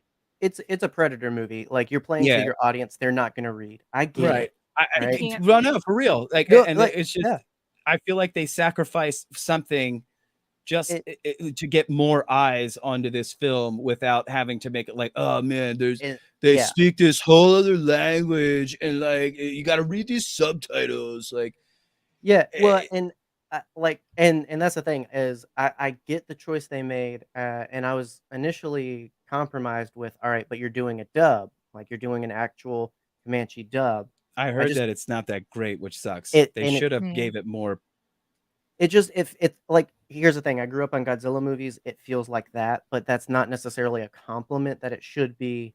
I just, I don't know. I just recently learned about the fact that, like, when Dracula, the first movie, was shooting, like they would shoot during the day, and then they'd have all of these Spanish actors come in and do the Spanish dub at night. They would record that at night, literally based off of what the folks in the morning had recorded. Where'd you learn that fact? What were we watching? Dead Meat. Oh, I thought you were about to say Deathbed. No, I wasn't going to take credit for that. I love that movie so much. It's so bad. But that eats people. I kind of wish, because I can't believe you've seen Deathbed. For you, it would literally be the same actors. Yeah. Like, do one of those where literally, all right, that's the shot in English. Let's get it. He's probably in his car on his way home. I wish it was just done a little better. But at the same time, it's a great movie, great respect, and all of that. So I'm jokingly jabbing. I agree with Andy. Like, it was damn near perfect. But like, and I agree with you, dude. Don't get me wrong. Like, I agree that the language and everything should have been honored. But like I said, I feel like they kind of sacrificed that in order to like really get this movie seen, and whatever. But like, what's fair? And there's no telling what production push there was on why they didn't necessarily spend maybe the money or the time to get the dub better. Yeah, I'm not putting it up to the creators, and clearly they wanted it genuine and respectful. So it's crazy that they took a shot and like made this like a free available movie, like for like a Hulu. You didn't have to go buy tickets. I'm dyslexic. That's not a fun word to throw at me. Excuse me, ableist. Keep on trucking. Exactly. On Highway 40. Somebody asked me what I used to call fire trucks when we're done with the show. That's true. That's post stuff. My mom would use this as a party gag, by the way. Yeah. That was one of the first stories I heard about. You gotta love how your parents, like they right? Pimp you out. Your parents talk to you? Yeah. Your written film for Michael Bay. Ooh. Oh man! Don't think you can escape this. I can't. I'm gonna just say a sequel to your movie, and it's called Rogue One. No, not Solo. Solo, a Star Wars story. Because I am not that up on Michael Bay's filmography. If I'm being completely honest, it's like the way I think about Michael Bay. It's crazy. Like I've broken down like the difference between Michael Bay and let's say like Zack Snyder, who is also very actiony, but they're like, it's crazy. Michael Bay, it's very like fast, The action scenes are very fast, and there's a lot of like it almost feels like you're there with the like a little bit of the vibration and shaky cam action and whatnot. Like it's all over the place kind of thing. So it's almost making you feel like this is what it would be like if you were entangled into this action sequence. And Zack Snyder like adds like this epic like slow things down, and like this one punch is so powerful that you got to see it, and fast that you need to slow it down to see it, you know, and all of these like crazy epic moments he just like just slow. It's nuts the way like don't text and drive, Chris. Don't text and drive. Nah, he does it at stoplights, but man, he's upset. We said Michael Bay. So maybe it's a good thing you missed this one. Chris, he was talking about Michael Bay doing Star Wars. I made a good movie. Okay, sounds like a sin. He did make a good movie though. It was a great premise. I feel like there are good shots to the movies of his that I've seen. Like there are several undercarriage shots of Transformers where they're transforming, and I'm just like, dang, that's cool. No, yeah. Where's the rest of the movie though? Listen, no, I agree with. I like Shia LaBeouf. He's crazy, and I love him. He's a great actor. Yes. He's amazing. But on both ends of the spectrum, Michael Bay definitely, even though he really made like everything look so different than what people would really, you know, that we're used to. Yeah, that bringing that to life, I was like, oh wow, it's pretty cool. Well, I love Bumblebee, man. That movie was this is Transformers. Like that's how I felt. Bumblebee is, I think, the story and vibe they should have gone for, but the first movie really does stand out because it was. We're not talking about Transformers. It was a point to prove. Like they had to all right, this is the Transformers live action movie. We've got to treat them well. You get so many like awe shots of the Transformers, so many moments of seeing them transform. You're showing off the anime. Like the first movie, they do all that, and then they slowly start getting away from all of that stuff until there is not a single transformation. Yeah, until Optimus Prime just isn't hardly in the movie, and doesn't transform on screen once. Thanks to last night. That's what definitely. You're right. It definitely was what made like that first movie was what made it like epic in a way where.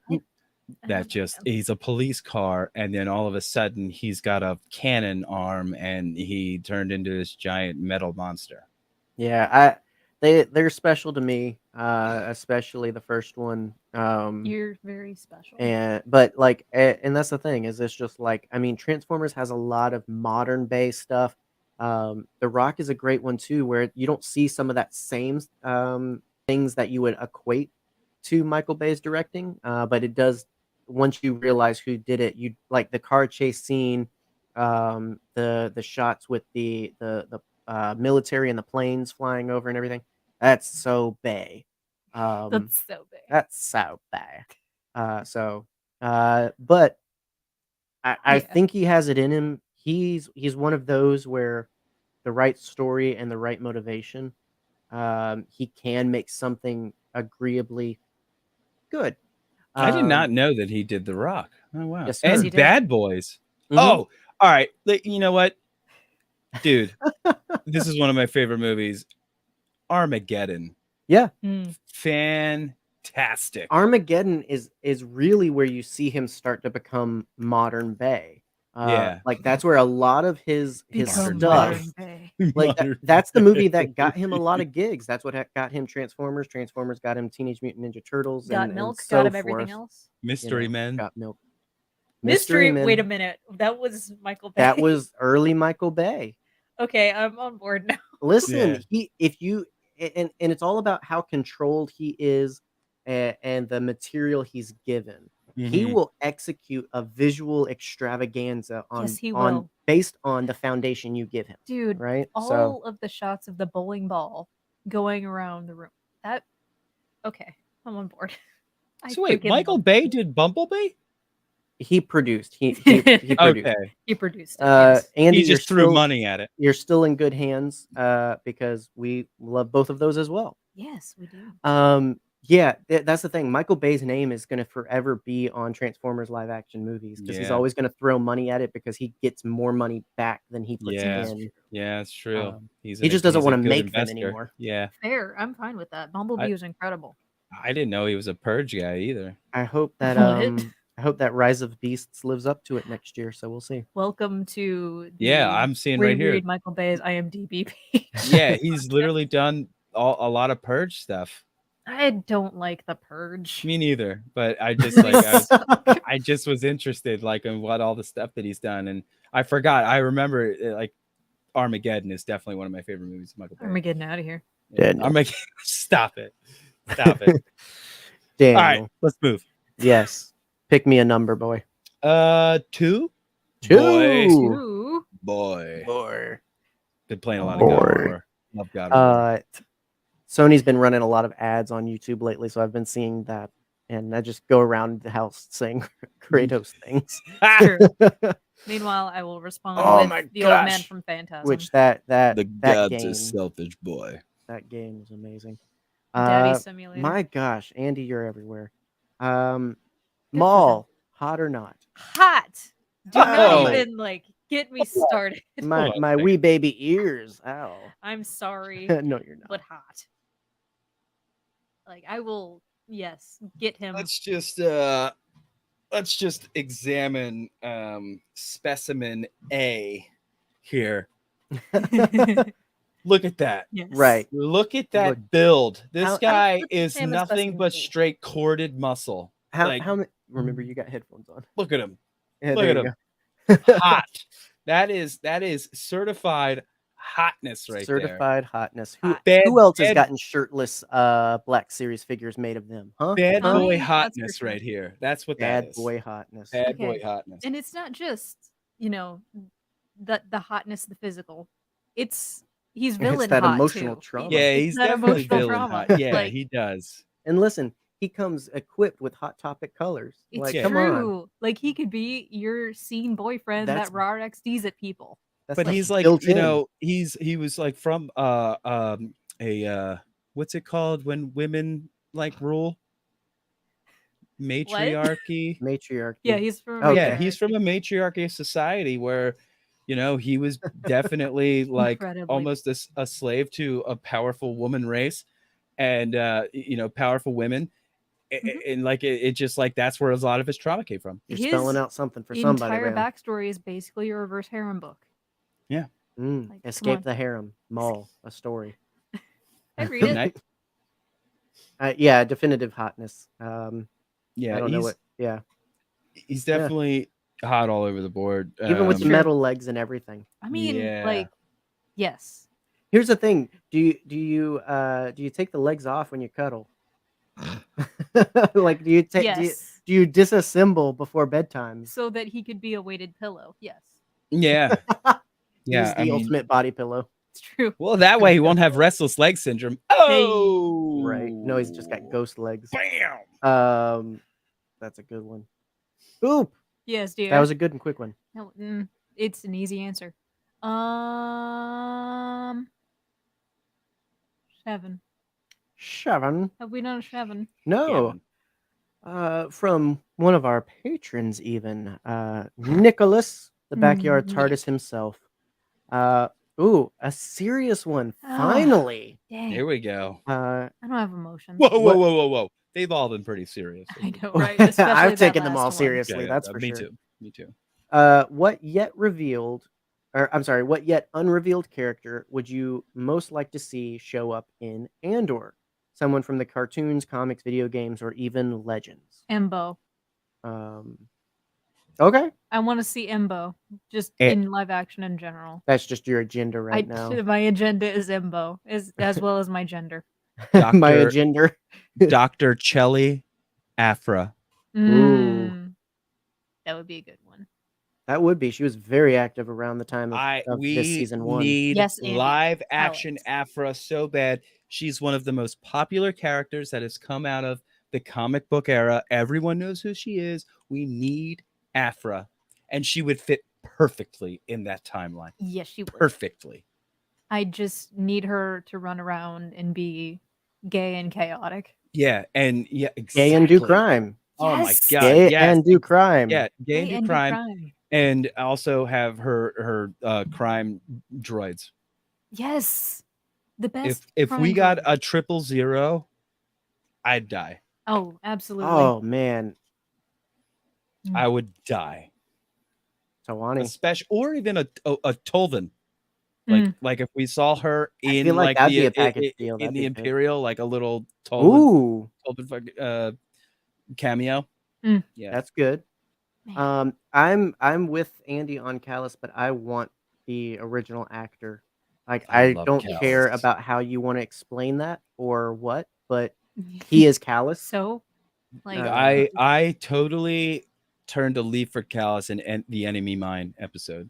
yes, Best because episode it is ever. so as you were supposed to. Yeah. as you are So supposed to good. start Yep. stripping. Yep. So good. Oh my gosh. It's tough because it's thinking because we're playing with so many sides. There's politicians, there's Empire, there's rebels, There's droids. and then there's just your street level scoundrel. Hondo and Akka could show up, very likely. That's one I've seen floated that I wouldn't mind necessarily. Like I'm thinking Andor is going to spend a good bit of time in the nitty gritty, in between playing in the Imperial House, and so I think he's going to work with some questionable characters. You know what? I'd like to get some love for one of the lesser appreciated originals. I'd like to see Forlum and Zuckuss show up. Good For boy. the Maybe love Sus- of money, baby. Maybe Yes. some black market dealing. I don't know, Dengar. but he was going to be my next one, but I don't want. I don't want. You don't want You Dengar. want old Dengar in there. What's his face?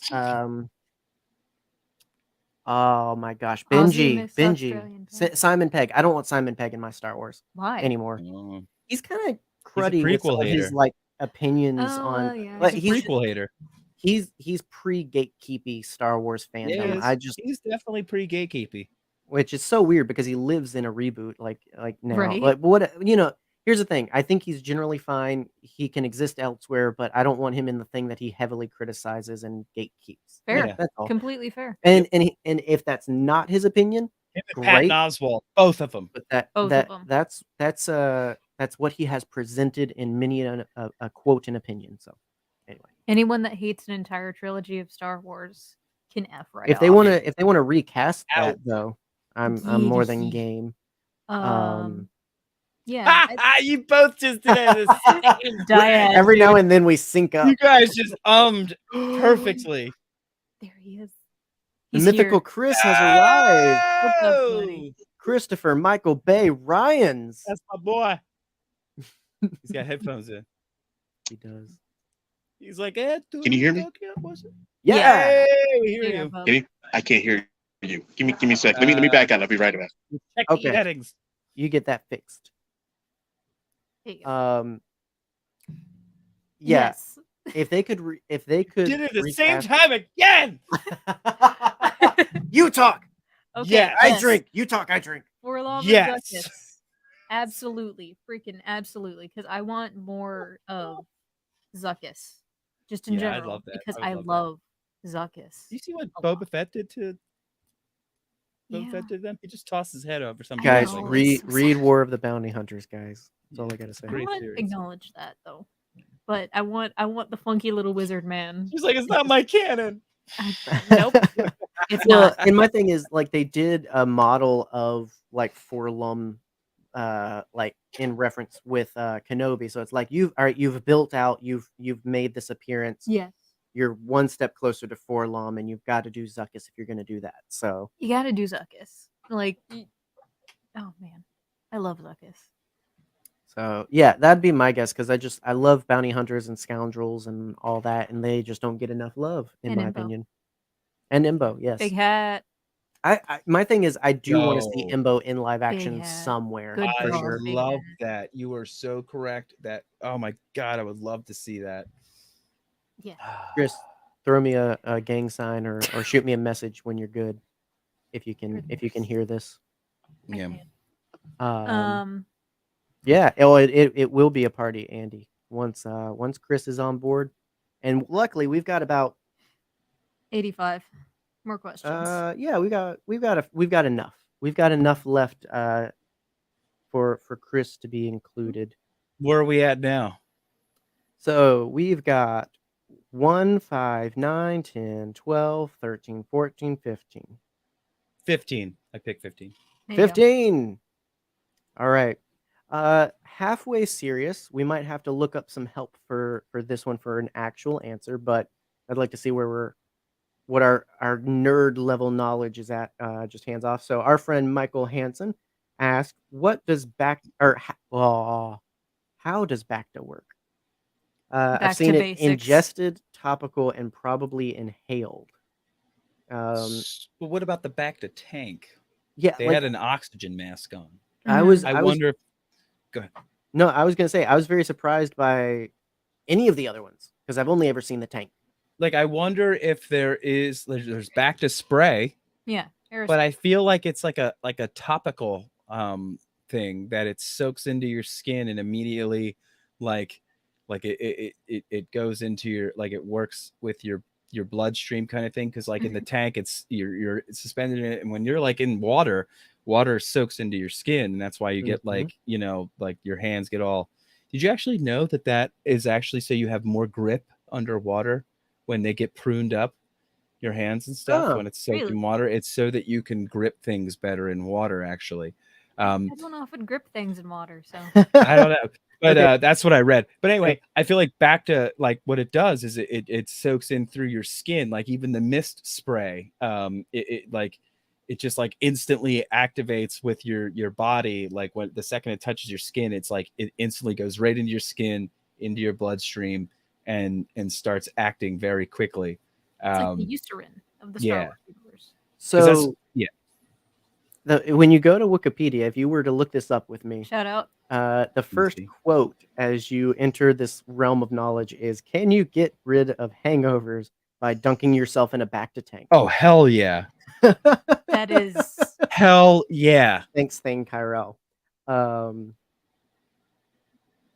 Still no audio for Chris. We'll have So yeah. Bacta, a thick gelatinous substance with near miraculous healing properties. At least they acknowledge that it's kind of ridiculous how good this is. It helped the body regrow tissue, including nerves, skin, and muscles. That's a lot more than I thought. I mean, I don't know, man. I feel like it's Neosporin in a way. Like, I don't know how that stuff works either. So. Can we get a Wikipedia in here? I'm looking at Wikipedia right now. Okay, so it says Bacta was a mixture of cavum and Alizi bacteria combined with ambery fluid and a type of barely known as Varaxtia. Described as being warm. It is made of it is made use of microbiotics that started to work upon contact with a wound. It's like it promotes rapid regeneration of organic compounds. Well, and it says multiple uses, but it means like critical and non-critical uses. It doesn't necessarily. That's what I mean. I feel like it's anything. It's like it can be used for anything. Aquaphor. The only thing is I don't the Neosporin. Yeah. Yes. Jacked up Neosporin. Vaseline. If your parents were into placebos. I mean, my thing is like, I think everything but ingested. I'd be worried about what you would grow if you ate this. It's a bacteria, definitely. So it definitely mess with I mean, it says it's straight here. It's 2 different types of bacteria. That's like combined with some fluid. Yes. I also wonder how thick it is, because obviously it's water in the Bacta tank, but like moist. Is it really as thin as water? No, I definitely think it's like a jelly, like a thicker, almost like it's like oil. Because when you see Luke in it and he like it's a little sloppy. Yeah. I It's like a little sloppy. I like Brian's actual thought. In my head, it's rapidly absorbed by living cells and causes them to regenerate and replicate. Yeah, I mean, Like, I agree.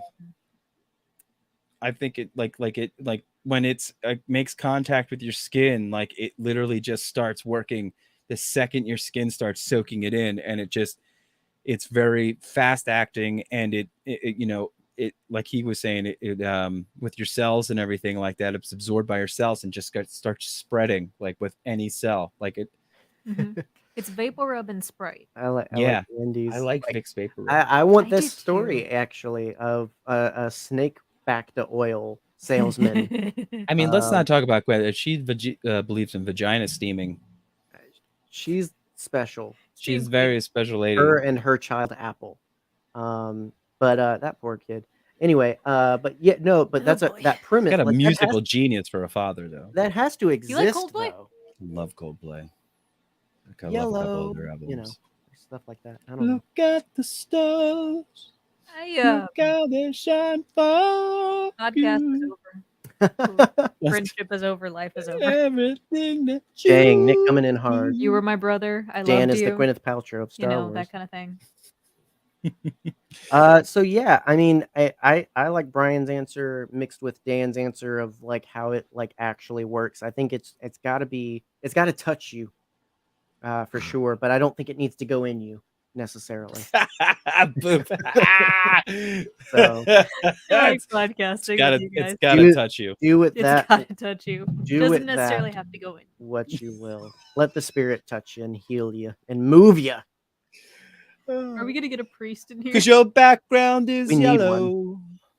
I hate you. Yes, that's the only Coldplay song I know. Give me. Yeah, what you want? Give me. What you want? Number one. Number one. Back Alden. to our friend Alden for this one. Friend. Alden's killing it. Oh man, this one's gonna get sappy probably. Alden of Octo Radio says, "What is the single most emotionally moving moment in the modern era of Star Wars?" I'm gonna add the caveat for you. So 2014 to now. So Force Awakens, to now. Hang on. Let me read. The single most emotionally impactful moment of modern Star Wars for you. Shit. My brain just immediately came up with an answer, so I guess that's the right one. Go ahead. So the moment where Luke is sitting on the rock on Octo, staring at the horizon. That was a moment that I will never forget as being the most impactful emotionally. Because that is a moment of redemption in a way that we've never seen. We get redemption of people doing bad stuff all the time. But no, this is self-redemption and forgiveness. And that is so incredibly important. And it's beautifully shot by the lovely Rian Johnson and his entire crew. But yeah, that is the most impactful to me. Nick out here. Yes, Daniel. I think that when he says modern Star Wars, like my immediate thought goes to the most emotional movie is The Last Jedi, which Absolutely. You are definitely right on track with. Me, it's when Rey Nobody, when Kylo, like I'm not like his emotion is anything, and this was manipulated emotion. This was he was like making Rey think of a lot of like deep inside, and she, I'm nobody, and she was like crying, tearing up. A lot of confusing emotions are flowing, and yeah, that was a really tense emotional moment when like Kylo was talking about her, and they were touching. A lot of their interactions was incredibly emotional, for sure. But definitely Rey Nobody was one of them for me. And incredible acting on both parts, because that's what sold that whole dyad, that connection, and that relationship. Bruh, seriously, Yes, Brian. I'm still not over the fact that Snap frickin' Wexley died like a minute before his stepdad showed up. Like that is ridiculous. And then darn you, JJ. My goodness. JJ. I'm just still happy that they Snap West he was involved. Like, I mean, the fact that they brought Snap in, that what's his name? God damn it. The Aftermath books were amazing. Why can't I think of his name?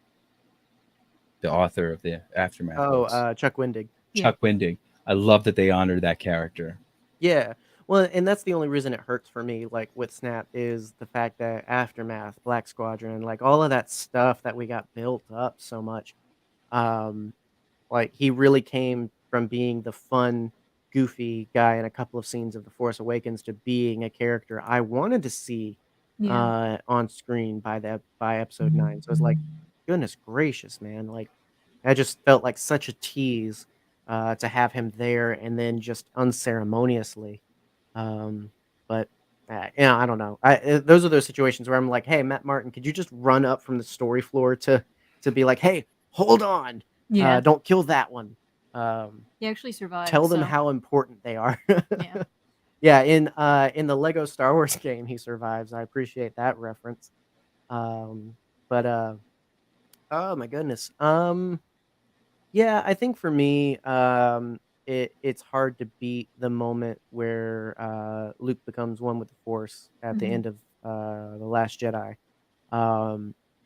You know, I was completely blown away, and you know, with his Force projection when it was revealed that he wasn't really there, and that he had actually inadvertently saved the day in a way no one expected and everything. I was already like, oh my gosh, that's Luke Skywalker. Yeah.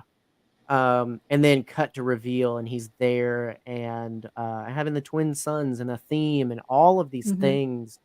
Emotionally. And it takes you back to the Obi-Wan moment with Vader. If you strike me down, I'll become more powerful than you can imagine. And poetry. Yeah. Yeah. It's got so much behind it in reference to what's come before and to honor what is unique to the characters at play. And shout out to Omar, the negotiator, on YouTube and we Twitter. Will shout him out whenever we can. Amazing video by them. The Galaxy May Need a Legend. Check it out. I cry every time.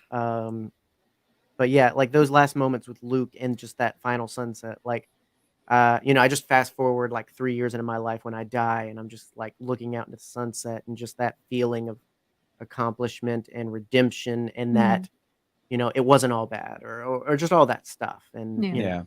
Another honorable mention is There's More of Us, with all of the ships coming out of hyperspace. I straight up started sobbing in the theater when that happened. And my second one, to take it away from The Last Jedi, because it's tough to, when Din Djarin takes his helmet off for Grogu. Yes. Yeah. Oh my god. Well, it's the little face touch for me. Where it's just like, yeah, it killed me. It killed me. Like I was like, why am I feeling these feelings? Yeah. Well, shout out to Brennan and yeah, that reunion at the end of The Rise of Skywalker. Yeah. That is Star Wars in my mind. There wasn't any friends and family. And what I mean is, you know, episode 3. We're gonna hug like that someday. They wanted to end with a particular shot, right? Like this is what we want to cap it off. At the end of episode 6, they wanted a very triumphant, all right, freeze frame on the happy-go-lucky rapscallion family that's been made, and we won, right? This one felt much more like actual emotions in the moment. It felt like you're just capturing a moment. And so, like, of all the trilogy ends, this was the most like, oh my gosh, kind of emotional for me too. So that's definitely on there. It's been mentioned Kanan's death is always going to be a big one. Oh my gosh. The other one for me too is the you know, when Rey slaps her hand down after hearing the voices of all the Jedi before, Mm-hmm. and stands up to face Palpatine. That one's a big one for me. Oh yeah, where is the picture, Dan? Where Oh is it? gosh. Because I said something nice to you, and now you gotta find it. Well, like, it's true. Like, I genuinely look forward to hugging all of you guys at some point someday. I love Yes. you all dearly as my friends. But And also, then I'll receive the finger afterwards. of course, Yes, we will all have our triumphant Rise of Skywalker hug one day. I'm gonna cry. But I hope you know that. well, and that's the thing is, it's not like, all right, let's get a shot No. for the story. Like, this isn't like end of year book photo. Like, and I'm not trying to take away of the triumph of like, I love the celebration song with the Ewoks and all that stuff. I love episode 6. Cool. This one just hits me. I don't know. Rise of Skywalker just slaps me in the face and makes me call it daddy and say thank you for ruining my life emotionally. I love this family. And I keep returning so back to it. Chris, are you good? I was just about to text him. There we you go. What's up, Chris? What's up, guys? Can you hear me? Yeah. Ryans. I love it. So it's like Funyuns. We're just happy to have Chris at this point. Why are you shaking your head? Because like I think my Bluetooth is messing up. I can't get it's not working right. Like you can hear me, but You're coming in crystal clear right now. Well, yeah, It's because I'm not on my speakerphone. I'm not using my Crystal clear. I'll let myself out. Yeah, take him out of the stream. Well, welcome, Christopher. Why don't you join us triumphantly with what has been your most emotionally impactful moment in modern Star Wars? So, all Disney Star Wars. What's the thing that made Chris cry like a baby? Nothing. I'm a man. I don't cry. Chris. Optimus Prime has something to say about that. I was 11. Okay. We all gotta grow up someday. There are, and I'm about to do a video, one of those something thing in Star Wars. I'm about to do my saddest moment in Star Wars. But I'll give you the one, and it's the most impactful one. It's probably Kanan's death, or the aftermath of Kanan's death, because I can't watch those episodes anymore. Yeah. Can't do it. Can't watch it. And I think those episodes came out like shortly after my dad passed. So I was like, oh, I totally feel exactly what they're all going through. Every character. So man, and it was like each character was dealing with it differently. And I was feeling all of those emotions throughout, just going through with my dad's passing and the aftermath and all that stuff. So Kanan's is the one. Yeah. But what the video is going to be about is when that one Ewok dies. Oh yes. No. Because I can't. It would be fine. It would be fine if it just cut. No. But it's his friend, brother, partner, whoever they are, just being like, walk away, Sparky. He's gone. He like rolls. He's like, sound like ET. But yeah, that one was I can't. Can't do it. I like Andy's mention here. They mentioned the moment when Kanan tells Callus that there's nothing to forgive. Like, if I really put thought into like little things, like little moments like that, and I don't mean little to belittle, I mean like that's a line that means it was short and quick. Yeah. If I could think of how many times just a line has, because like, I mean, I talked about it when we talked about Thor, like that whole "I'm still worthy." That line is where I started sobbing. With Endgame, like I'm like, I needed to hear that. Holy cow! So it's like it's not necessarily full, big, triumphant, and orchestral moments. Sometimes it's little moments. Chris, are you at your mom's house? No, I'm at a buddy's house right now. He's at your mom's house. Look, no, I'm at a buddy's house. I was like, I don't see stacks of Star Wars figures behind you. So no, yeah. I'm not home yet. Stop at one of my old buddy's house real quick. Nice. Good one. It's on the way. So, luckily, Chris, good. You can pick the next number. Yeah. Let me tell you what we got left. And don't worry, we've still got a few. So, your numbers are 5, 9, 10, 12, 13, or 14. I'm sorry, what? Pick a number. 14. What's that? 14. 14. There you go. Another one from Andy. This one's going to be chaotic, guys. Stick with me. All right. Which member of the Jedi High Council has a secret identity in the Coruscant drag race? And what is their drag queen name and shtick? Okay, so here's the thing. Yarl Poof already has the perfect drag name. I'm just going to say that. Yes. Oh my God, Slay. That is perfect. Man. You said the Jedi? Mm-hmm. Yes, Jedi. The council. Any of the council members. All right, you ready? Yes. Oh, God. Opal Rancisis. Okay. What's his shtick? And what's his drag name? Yes. Opal Rancisis. Christopher. That's amazing. Do you get it, Dan? Oh my God. I'm thinking it's going to be. I want it to be a character that you wouldn't expect at all. I mean, we know that Quinlan Voss has a drag persona. Not on a council. But I would expect Quinlan Voss. Okay, see, that was going to be my follow-up. Because he's saying so someone chill. You wouldn't expect, but I'm like, then who do you suspect? Like, I want I would think that Dooku.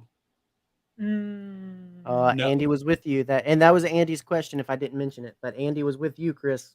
I'm thinking Dooku would be a part of this because he's so uptight that like this is how he breaks loose. And I can't think of a name though. Like Dooku is so like very just like just so tight, wound and everything that like he lets go by just like throwing on a wig and putting makeup. Okay, here I'll help you out because I think his ship is the perfect name. The Invisible Hand. Oh shit. The Visible Hand. Wow. No, I agree because it was just like you don't. He's like you wouldn't know that he would play that hand. You know what I mean? Like Dooku is he is a drag queen and he loves it. Nick with this one turns out Yaddle is actually Yoda in drag. That makes so much sense. Never seen him in the same place at once. It's like that one. It's like that one Gremlin. Exactly. Yes. Good for her, honestly. Yeah, for real. She was feeling herself. Yoda almost killed us. Oh my God, Plo Koon! Oh! Can we get like voice acting of Plo Koon doing drag from somebody, please? Flo Koon. Am I right? I don't know. You can call me Flo Koon. Aunt Flo Koon. Oh my God. Yes, oh my gosh. Boot the house down, mama. Oh my gosh, that's tough. That's a good one. This is a good question. Fun. I'm still sticking with Dooku though. That's fair. Yeah. I feel like I'm gonna lump on to Dance because I came up with his name. Yeah. There you go. Because I feel like all the good ones have been taken. The Invisible Hand. I like it. Nick, I can't put that on screen and you know it. 13. Yes. 13? Okay. Dan coming in decisively. I just put 12. From our buddy Brian again. Which upcoming Disney Plus show would you most like to see a Purrgil? And follow up, if Ezra appears in Ahsoka, why should his entrance be him riding a Purrgil like Namor on a whale? Who wait. Who did this question? Brian. Brian, I love you. Yes. I knew I liked you. But the second you mentioned Purrgil, which is my favorite Star Wars creature ever. Ooh. Same, girl. Now I just need it live action. But like Ahsoka. Sounds like his question just like it was coerced, so that it would be a Purrgil Ahsoka thing. Like that's the exact answer he was looking for was Ahsoka, Ezra, Purrgil. I was gonna say it's hard to top that insinuation. Yeah. What's your favorite food and why is it pizza? You know, that's what that question sounds like. So stick with the top. But he's not wrong. No. Here's the thing. All right. If Ezra shows up, and it is still an if, I'm not sold yet, but if, it has to be then. He shows up riding a Purrgil. He's gonna be like Jonah and the whale. Yeah, like he's Muad'Dib. Yeah. Now, Muad'Dib. If reality sucks and we don't get an Ezra in that, where else would I most like to see a Purrgil? It's a good question. I would love to see it in the Mando with his new N1 starfighter. Ooh. Saving the Mandalorian planet. I like that. Riding on a Purrgil. Exactly. Or That's he good. just like randomly runs into them in an episode. Just kind of like in just Rebels. like a cute romp with some Purrgil. Just like he comes out of hyperspace in like in a freaking school of Purrgil, Yes. Or some crazy shit. Like, oh my god, I would lose my freaking mind. Can you imagine a like really slow, laid back scene that's like a conversation between Din and Bo-Katan or something like that, just with the backdrop of Purrgil? Like, I would love that so much. I love Purrgil as a set piece, if that makes sense. I think a realistic answer is Bad Batch season 2, though. Probably, but that's not live action. I don't want to see. Well, live you just action. said. Well, that's fair. I would like to see them in live action Me too. too. They deserve. I mean, here's the thing. Here's the real answer. Put Purrgil in everything. Exactly. I know. We've forgotten about Purrgil. No one's gonna ever be upset with too much Purrgil. Like I told you, I have a tattoo idea where it's a Purrgil taken down like a Star Destroyer, like a Kraken and a ship, like Can a I tell Kraken you and a ship. something? What? I've had that exact same idea. I told you. That's That's why you tattoos, hate buddy. me. That's why. You hate me because you are me. We are exactly. Listen, buddy, I would be down to have a matching tattoo with you. I would. Let me see your Misfits t-shirt. What? Or Let me t-shirt. see your Misfits t-shirt. See, everyone's Gunjito. complimenting the Misfits. Nice. I just ordered one for myself, and it's like this fluorescent yellow skull face. I mean, do you get it? Do you? I get it, buddy. I get it. I had to. Mm-hmm. Man. Again, matching tattoos. We just need to get a Skeletor like tattoo. Skeletor. You're so smart. Hey, I'm just like Chris. I'm just late to the game. It's okay. I'm just kidding. Wow. At least he showed up, Dan. I'm glad. I'm glad.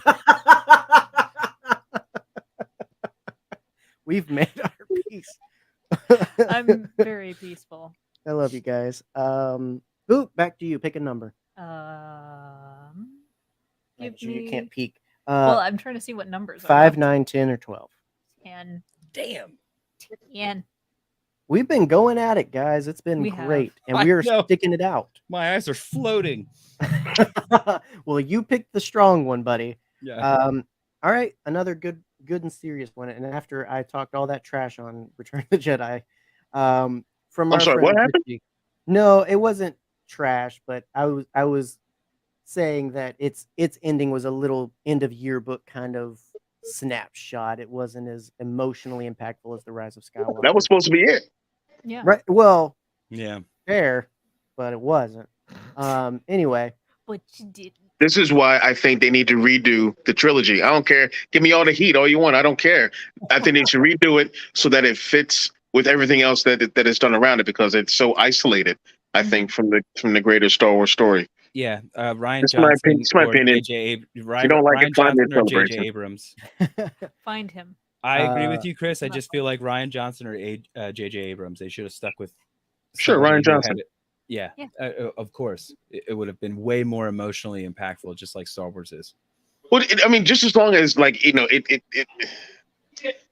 see the Emperor really until the third film. He's someone that should have been in there through the whole thing.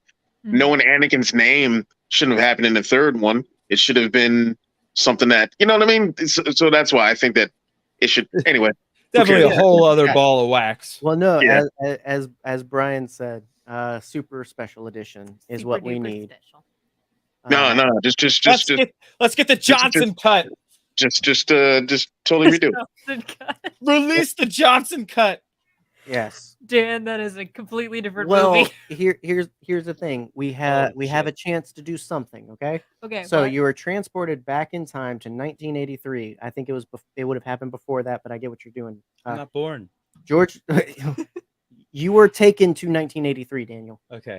George Lucas drops the finished script Stranger of The Things Return of the season 1. Jedi on your desk and tells you that you can make some rewrites if you want. Knowing what you know now, what bits of the movie, if any, would you change? Nothing. Now, this is just Return of the Jedi, but if you could tweak anything. Nothing. It's one of my favorite movies. Right? Me and Chris, it's definitely Chris's favorite movie, and it's definitely like my definitely favorite trilogy film, original trilogy film. I would not change a thing about Return of the Jedi.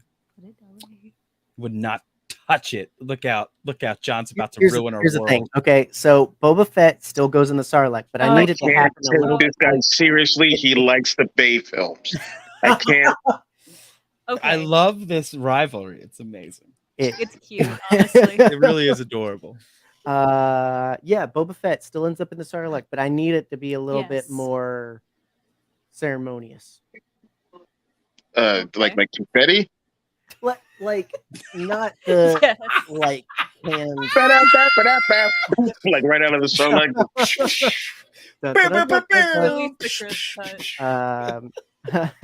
Sorry. Yes, it turns out it's Han that gets to be Can you imagine? Jabba's lady Andy friend. has an imagination that I definitely I'm a little jealous of. Ooh, bring me a Gorax taking down an ATST. I would eat that up. No, like I don't even mind necessarily how it happened. Let's just change the scream. Let's just get Tamora Morrison to fall down some stairs, record that, and make that the scream. Like something, because it's just that's the only thing that, because I put on Return of the Jedi right after finishing Book of Boba Fett, and it just doesn't fit. See? That's not a sound I want to come from Boba Fett. So make the Jedi Rock song last longer. That you know what? Okay, that's the only thing. That is the only thing I would change is get Jedi Rocks out of there, put Latinx back in. Okay. Wait. What's this? What about Ewok Celebration versus Yub Nub? Where are you at on that? Celebration. I'm with you. Oh man, I like Yub Nub. There was women. There's a finality. There's a finality to that celebration song. So yeah, I definitely preferred that. But yeah, Jedi Rocks it's gotta go. Kick rocks. What's that? What is that? What are you talking about? What is that? What song is that? The finale music, man. That song.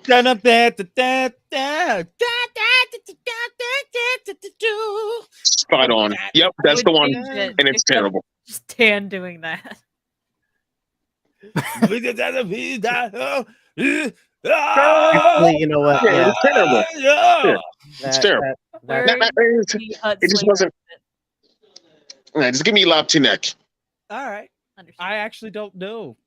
I only know the special editions. I am so we are young. Special editions kids. We actually talked about that I'm forever a special ago. edition generation. We talked about that forever ago. Where I mean, there's folks that don't know what was changed and what wasn't. Yeah. I like that all of our answers are a little silly, because that is a very strong entry into the Star Wars universe. Yeah. Like there's just not a lot going on there that I don't think was good and impactful and right. I like Andy said here, don't cut the women rebel pilots. I didn't know that was a thing, and I don't. That's stupid that they did that. Yeah. I think someone's cut. Yeah. There was a lot of, like, you can look up like a lot of they had all kinds of people come in, and there was all kinds of like cockpit shots. I almost said something, and a lot of those didn't end up getting in. We get a couple of really, there's not a lot in there. There's enough. I just feel like you had a chance to set a precedent that men and women were both flying X-wings and putting their lives in danger. Well, it was 83, man. That wasn't. But I mean, it would have been like it would have been that woke shoehorn agenda that people feel like is happening. True. You know what I mean? Like it would have like I said, you did it for me. You did it for me, Nick. But like you said, it's the 80s. Yeah. Different time. Now that did make me think of the deleted scene with and forgive me for forgetting his name, but the Imperial officer that's ordered to fire on the moon or fire Moff Gigerog. Mm-hmm. Yeah, like that conflicting of like, do I listen to the Emperor or do because we're gonna kill our guys and all of that too. Like, I liked that deleted scene. Yeah. That takes you back to it reminds me of Lost Stars. Mm-hmm. Where you actually get to see like they're not just mindless, imperial like people that are just doing whatever, they actually have feelings and a conscience.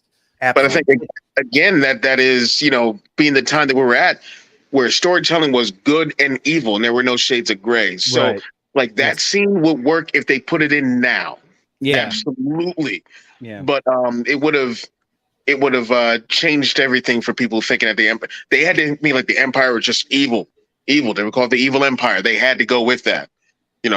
Only when storytelling started to like evolve over the last couple decades. Yeah. Good point, Andy. You're right. That's actually a fair point of it, Chris. I mean that's definitely a more now thing. But yes, and that's the thing too. I love. First of all right, he also got it right because the pilots for Naboo, like their whole get up is it's so good. Fancy schmancy. Love it. That pilot's coat, man. Everything was so clean and like so like just very royal. Yeah. So good. So good. All right, next question. Next question. Do you want to pick it, Daniel? What numbers? We've got 12 numbers, 12, 9, and 5. 9. The last 3. 9. Means no. It does. Good job, buddy. A fun one for us. From our buddy Kev from Force Losers. Which character from Star Wars would have the most unnecessarily large croc collection? Oh, Dameron. Here's the thing. What collection? One pair is too many. Crocs. Oh, Dameron. That is a man who lives in sport Who is mode. wearing Crocs and socks at the Scarif pool party? Oh, Kylo. Yes. I mean, Ben and Luke. Yes, I want them to match. I want them to dad match. Like Ben and Luke would totally be. They would have socks, calf high, reaching right to the back of their knees, and they'd be wearing the Crocs with them. I can see it with their Jedi robes. I love that so much. Final answer. I feel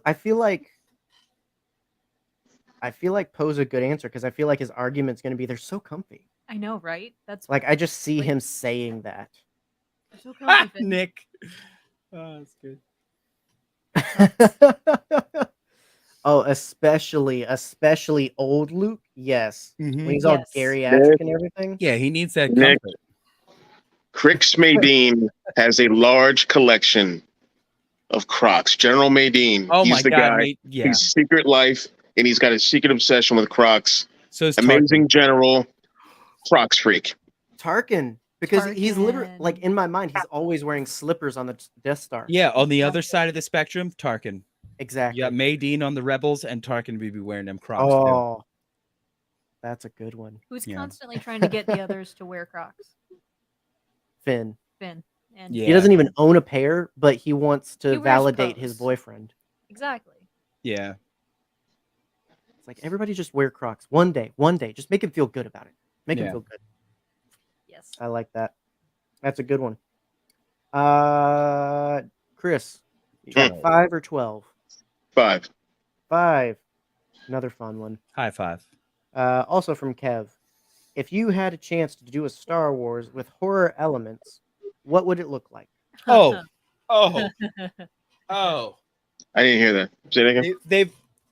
if you had a chance to make a Star Wars with horror elements, what would it be? Or what would it look What like? is your Star Wars horror story? Oh yeah. I would do a Sith Lord possession movie. Ooh. A Sith Lord that is like using almost like a Voldemort kind of thing or whatever, or Nihilus, where Someone he finds is the master possessing other like, either Jedi or just people, and with his possession he gives them the ability to use force, to use the force. I like it. So yeah, I would say definitely like some sort of Sith, like someone was on Korriban or whatever planet, even just some random planet where they find some sort of Sith archive or Sith like locked away like thing with like a holocrons and all types of artifacts and whatnot. Somebody touches something or does something like the mask of Momin, something like that, and they are possessed, and like they can jump from person to person. You don't know who the killer is because it's random people, and yeah, definitely some sort of Sith possession. Also, Andy, your last comment is lesbian erasure, and I will not stand for it. Tarkin Crocs. Yeah, I like the idea of a possession story. I think that's a lot of fun. Escape from Dathomir. Silent reading. Ooh. Chris just like pinpointed it. Man. Escape from Dathomir. Which is some kind of like initiation between some pirate group. Like, this is our thing. You got to last one night on Dathomir. You survive. You're in the title. You're in the club. Yo, One night on Dathomir. Yes. That's Escape from Dathomir would actually be pretty a dope title. That's the sequel because you got to have 3 of them. I mean, I would love a ghost ship type dealy for Star Wars. Like a derelict. Exactly. Yeah. I think I just want Death Troopers. Yeah. It would be great. Like Red Harvest was pretty good. Death Troopers was freaking awesome, boo. It was very good. Yeah. So good. Man. Legends book that I can stand that's not, Tales from the Bounty Hunter. I think the best directed by Michael Bay. I think the best canon horror that we've gotten so far is Clone Wars with the worms. Yes. That was so good. Yeah. That was really good stuff. Very zombie-esque. Yeah, that's the one of the few times they've actually had the gumption to go for it. Because it's Star Wars, they try to play safe a little bit, but like if you went ham, like I almost like something kind of along the lines of what Raimi was able to do with Doctor Strange, where it wasn't the whole movie, but like expounding on what he did with the possessed Scarlet Witch. Freaking Nicholas, a pile of ghost ship. Wow, that's the B movie name. There you go. God, that's it, airing on Sci-Fi next summer. I'm down with that. Yeah, you gotta get on that. Boo. Ooh, what if ghost ship, but instead it's just loth cats? That's the entire plot. Like loth cats just come out of the vents at the end of the movie. Ooh, an alien-like one could work, which is kind of like what you were talking about with the worms, though. I don't know. Like I liked what with Scarlet Witch, it wasn't like the presence and what she was doing in the atmosphere. What was scary? Like some unstoppable force pursuing some group of young Jedi or something. Or hey, maybe this is the time to do the Grievous story. Let's get Grievous being the lair of Grievous was pretty haunting and pretty cool. Maybe he brings a batch of ripe young Jedi. I would like to see a more scary Grievous instead of the mustache twirling Grievous from Clone Wars. I want to see more of Tartakovsky's Grievous, where it's like very intimidating. Yeah, Dark Horse got it right, and also it has good crop. It does. I like Nick's actual answer. The Shining, but Maz's Castle. That's interesting. We talking the movie? I like that.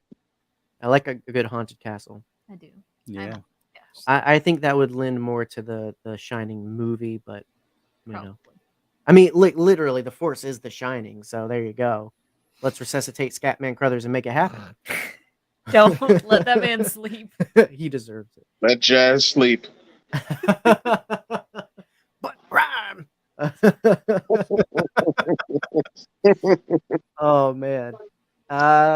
Good. All right. Well, unintentionally, we have saved the best for last because Andy hit us with one really good one. It's a stonker. Fucking Andy, man. I'm sorry, excuse my language. This guy is so much. He's killing the question. You've said so much. We are no longer PG. I have this. Way to go, Dan. Right. Just ruining lives. No, Andy's given us a lot of great ones, but this one's good and serious and thoughtful. Obi-Wan seems still very traumatized by his failure with Vader in the original trilogy. Read a book. This is right up my alley. Lying to Luke about Vader killing his father so that Luke would be okay with fighting him, and insisting that the only solution is killing Vader, denying any wrongdoing in the lie. Yet in the Kenobi show, we see Ben come to apparent terms with his relationship, and it seems that he gets some closure. How do you bridge the gap between the prequel trilogy and the new show and the original trilogy? I love the show, but I'm wrestling a bit with connecting it to Obi's bigger arc. So this kind of goes back to what you were talking about a little bit, Chris, with the connectivity issues. But little Daniel has his hand raised. Little baby Listen, Daniel. Yes, as you said, closure between Obi-Wan and Anakin and Vader have happened. But that doesn't mean the closure between a son who never knew his father and learned who his father was. It's a whole new ball game. And Obi-Wan knew that he was going to find out. He was trying his best, like to keep him away from it. But I feel like deep down, Obi-Wan knew that Luke was eventually going to find out. Yeah. And like, it's different, you know, like like you have to. He didn't want to hit that kid with a ton of bricks. Right. So he had to dance around so many words and so many things just to kind of get him acclimated to this new life that's about to happen. And I feel like he wanted to see he wanted to show him that Vader was a monster. He knew that his father was dead. He even said it. His father's dead. This is you're dealing with a machine. You're dealing with a monster now. Yeah. And whether or not he's your father, like this meat sack was his father at one point. Jesus. Yeah, I'm sorry, but that's I mean, you're not wrong. You know. It's just that like he had to at least try to convince him like this dude that you're dealing with is a monster. Whether or not he used to be your dad, like you need to look at him at what he is now. But then when Luke, found out. He was, just the way even Obi-Wan was like, I can save him. Yeah. And even Obi-Wan thought that he could still, I thinking that apologizing was going to maybe do something. And it did. Yeah. When Obi-Wan apologized to him, Vader like almost pitied him for a minute and was like, it's not your fault. Yeah. This isn't your friend. Yeah. You didn't kill me. I did. Vader killed him. So it's just a very, it's a big question because, it's damn near like Anakin schizo, like a little bit. Yeah, well, and I think Andy, you might be talking about like in episode 6, when he kind of goes into the truths we cling to, certain perspective and all that stuff. Damage control. I just think like doubling down, like when you talking about Obi-Wan doubling down, like saying like the whole point of view thing. Is that what Andy's talking about? Well, I'm guessing because I can understand that seeming like doubling down on no, but deep down I'm right, kid. I think he was like justifying why he had to lie to him. Obviously, like look, I just wanted you to see that this dude was a monster before you found out that he used to be your father, like if he told him right off the bat, he would have gone about it and it would have been destructive, and I think Luke would have joined him. So, there was a good chance of that, I think.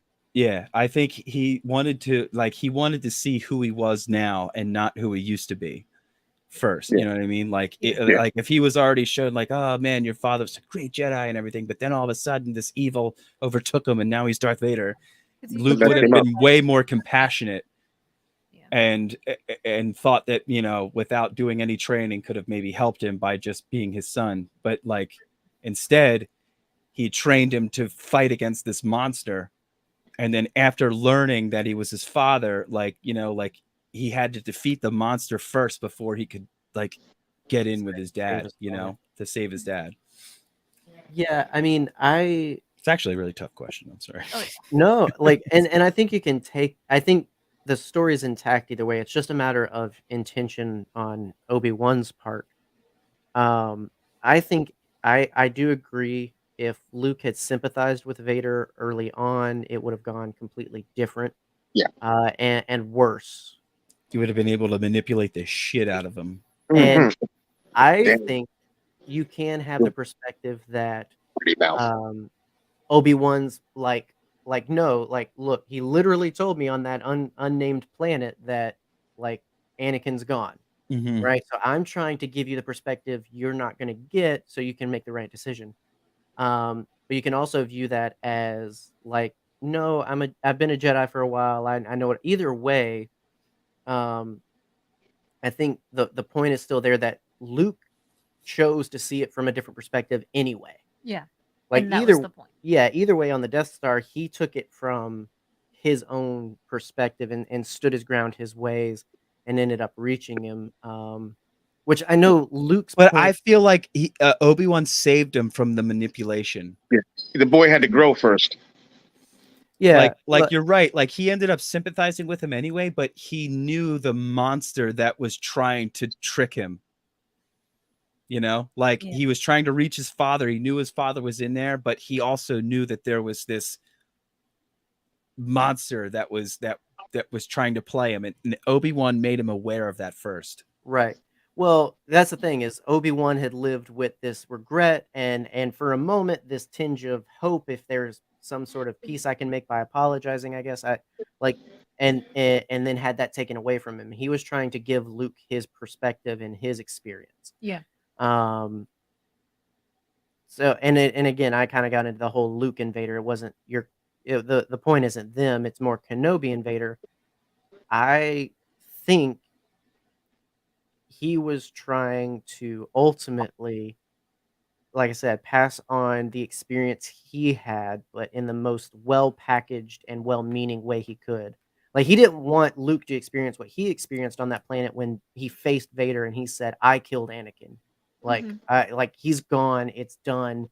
I am evil. Like, I think he was trying to pass on what he had seen so that he could try and protect Luke a bit.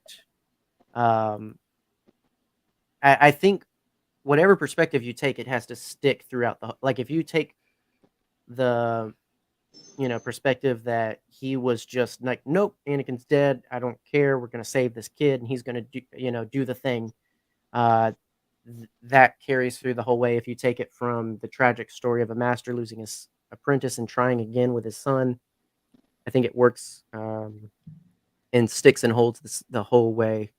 But like it's just the perspective you choose to take with it. I think. But I understand what Andy is getting at with the nuance. Does like Obi-Wan, like he walked away from Vader with the closure, knowing that that's not Anakin anymore. He didn't like finish him off or whatever because he's not a killer, you know. Yeah. He was defeated. And at that point, Obi-Wan was just like, well, my friend's not there anymore. You're defeated. Peace out. But he also knew at the end, like he was a threat.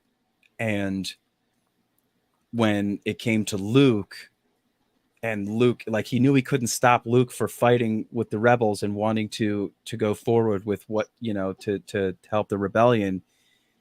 He knew that he needed to show him that, this is a monster you're dealing with. And then the whole father thing came last, but like my whole answer before, before still stands, where like Obi-Wan not finishing him off or anything like that. He got his closure, but he knew that Luke was going to go forward with this, whether or not without Obi-Wan, because whatever. But like, yeah, I'm sorry, I got lost in thought there. But yeah, I just think that like he knew that like Luke was on this path. He wanted to show him the monster. He knew that he was just a monster now, but he knew that Luke was going to eventually, find out. Yeah, he wanted to pass that torch. And I think it's perfectly fine to not necessarily be settled with it yet. I mean, give it some watches and really steep on it. Yeah, I mean, the kid was like 19. You don't want to put that burden on him just yet. Yeah. He's got to grow as a person, grow as an adult. Then he can find out whatever truths there are. But I mean, the main answer is audience. We're not supposed to know yet. Yeah, and you think you got to think about it. He was so interested in who his father was that if Obi-Wan were to have told him right off the bat, like we were saying before, he wouldn't have approached the situation like he did, knowing that it wasn't his father. For episode 4, like for me, it's that like it hits a little harder now. That moment when he's just twiddling with the lightsaber and everything, and looking down, and then and Obi-Wan mentions the Clone Wars and his father, and he's like, "You knew my father." Mm-hmm. It's like it that glee had to change. Like even if Obi-Wan was like, "I'm going to tell him everything. I'm going to be brutally honest. I'm going to open it up." That moment, I would change. I would have. Yeah, I was like, "Yes, great warrior." Darth Vader, though, man. Yikes. Dark side bad. Yeah, I definitely have shifted because I was very like Obi-Wan was not the great Jedi we thought he was, and all that other stuff. Episode 6, I really see that much more as him, like, Luke, I need you to understand what I've seen, what I know, what I've been through. Your father's gone, right? This is the only way to stop the Sith and their and all that other Luke stuff. have taken that? No, probably that boy was on a mission to save his daddy either way. Yeah, and that's what he set out, and that's what he chose to do. Chopper's head. What are you doing? What is that? Is that from Galaxy's Edge? Mm-hmm. Oh, is that toy one that like you can part swap and everything? Yeah, you can. We got part swap Obi-Wan. You can part swap R2-D2. No, it's exactly the same thing. It's exactly the same little dude. Karasik got it for me. Nice. My face. This was a great. Where'd he go? This was a great conversation, everybody. It was. I'm so glad you guys had me on. I want to thank your patrons and everyone for the amazing questions. Dude, it was awesome. Everybody, you really came through. I hope we did you justice. I am imagining Chris's phone might have died. It's definitely either died, connection cut. But it's whatnot. Okay. Yeah, he was here for the meat and potatoes. I can definitely relay all of the links and plugs. Absolutely. Well, prove it and do it, son. Well, there he is. Never mind. You're fine. Sorry about that. I hit the wrong button. Dan was saved. Dan was about to promote Bombadcast on your behalf. What? You should definitely check out Bombadcast. Those guys are great. Where can people find you, Dan? You can find me at SamTucker42 on all the socials. Chris just created at Broaxium TikTok, so you're gonna see us. I want to engage with the young people. Yes. How do I reach the kids do? What's the word? Hello, fellow young people. Checking out everything that's dippity dope. Do you want to do a skateboard? That's the word. That's the word. Yeah, so there's nothing on our Broaxium TikTok, but there will be. Yeah. We quick shots every Tuesday for it's a preview for every comic that's coming out, so you guys can get excited and hyped for the best of the best. We have our Shootin' the Poodoo every Sunday night, 9 o'clock. Yes, yeah, and Tuesdays, we have Roke playing Broaxium Gaming. We live stream that. Me and Chris yell at him because he doesn't know how to play the game right. So me and Chris have to steer him. Entertainment. Yeah. But we do that. Well, this week, we're going to play WWE 2K22. Oh, it's going to be my wrestler versus Roke's wrestler. Yes. Okay. So, place your bets. Color commentary by Daniel. Hell yeah. Yeah. Yes. I love it. But yeah, that's us. Broaxium. Check us out at Broaxium on Twitter, Broaxium on YouTube. We've got all kinds of fun stuff, and check us out. Yeah. It's spelled BRO Axiom. That's how you spell it.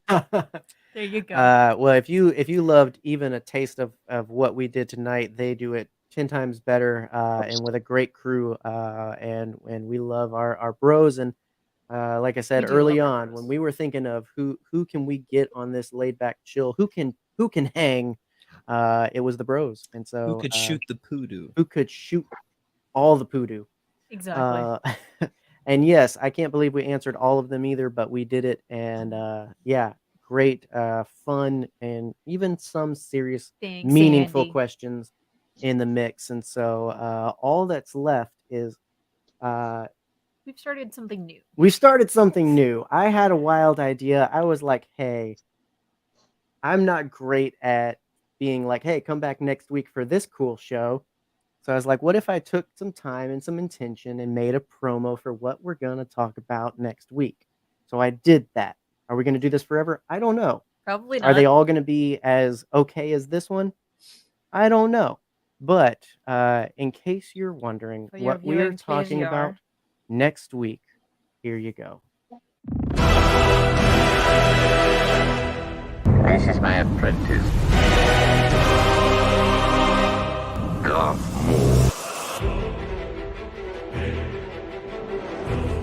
At last we will reveal ourselves to the Jedi. At last we will have revenge.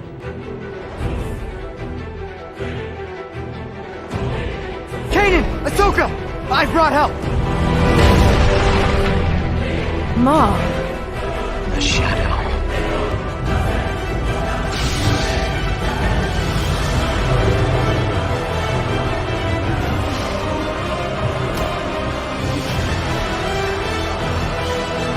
Always remember I am fear.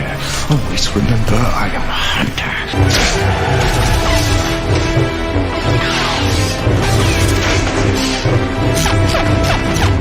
It has been so long, my path has been so dark. Darker than I ever dreamed it could be. No, and yet you survived.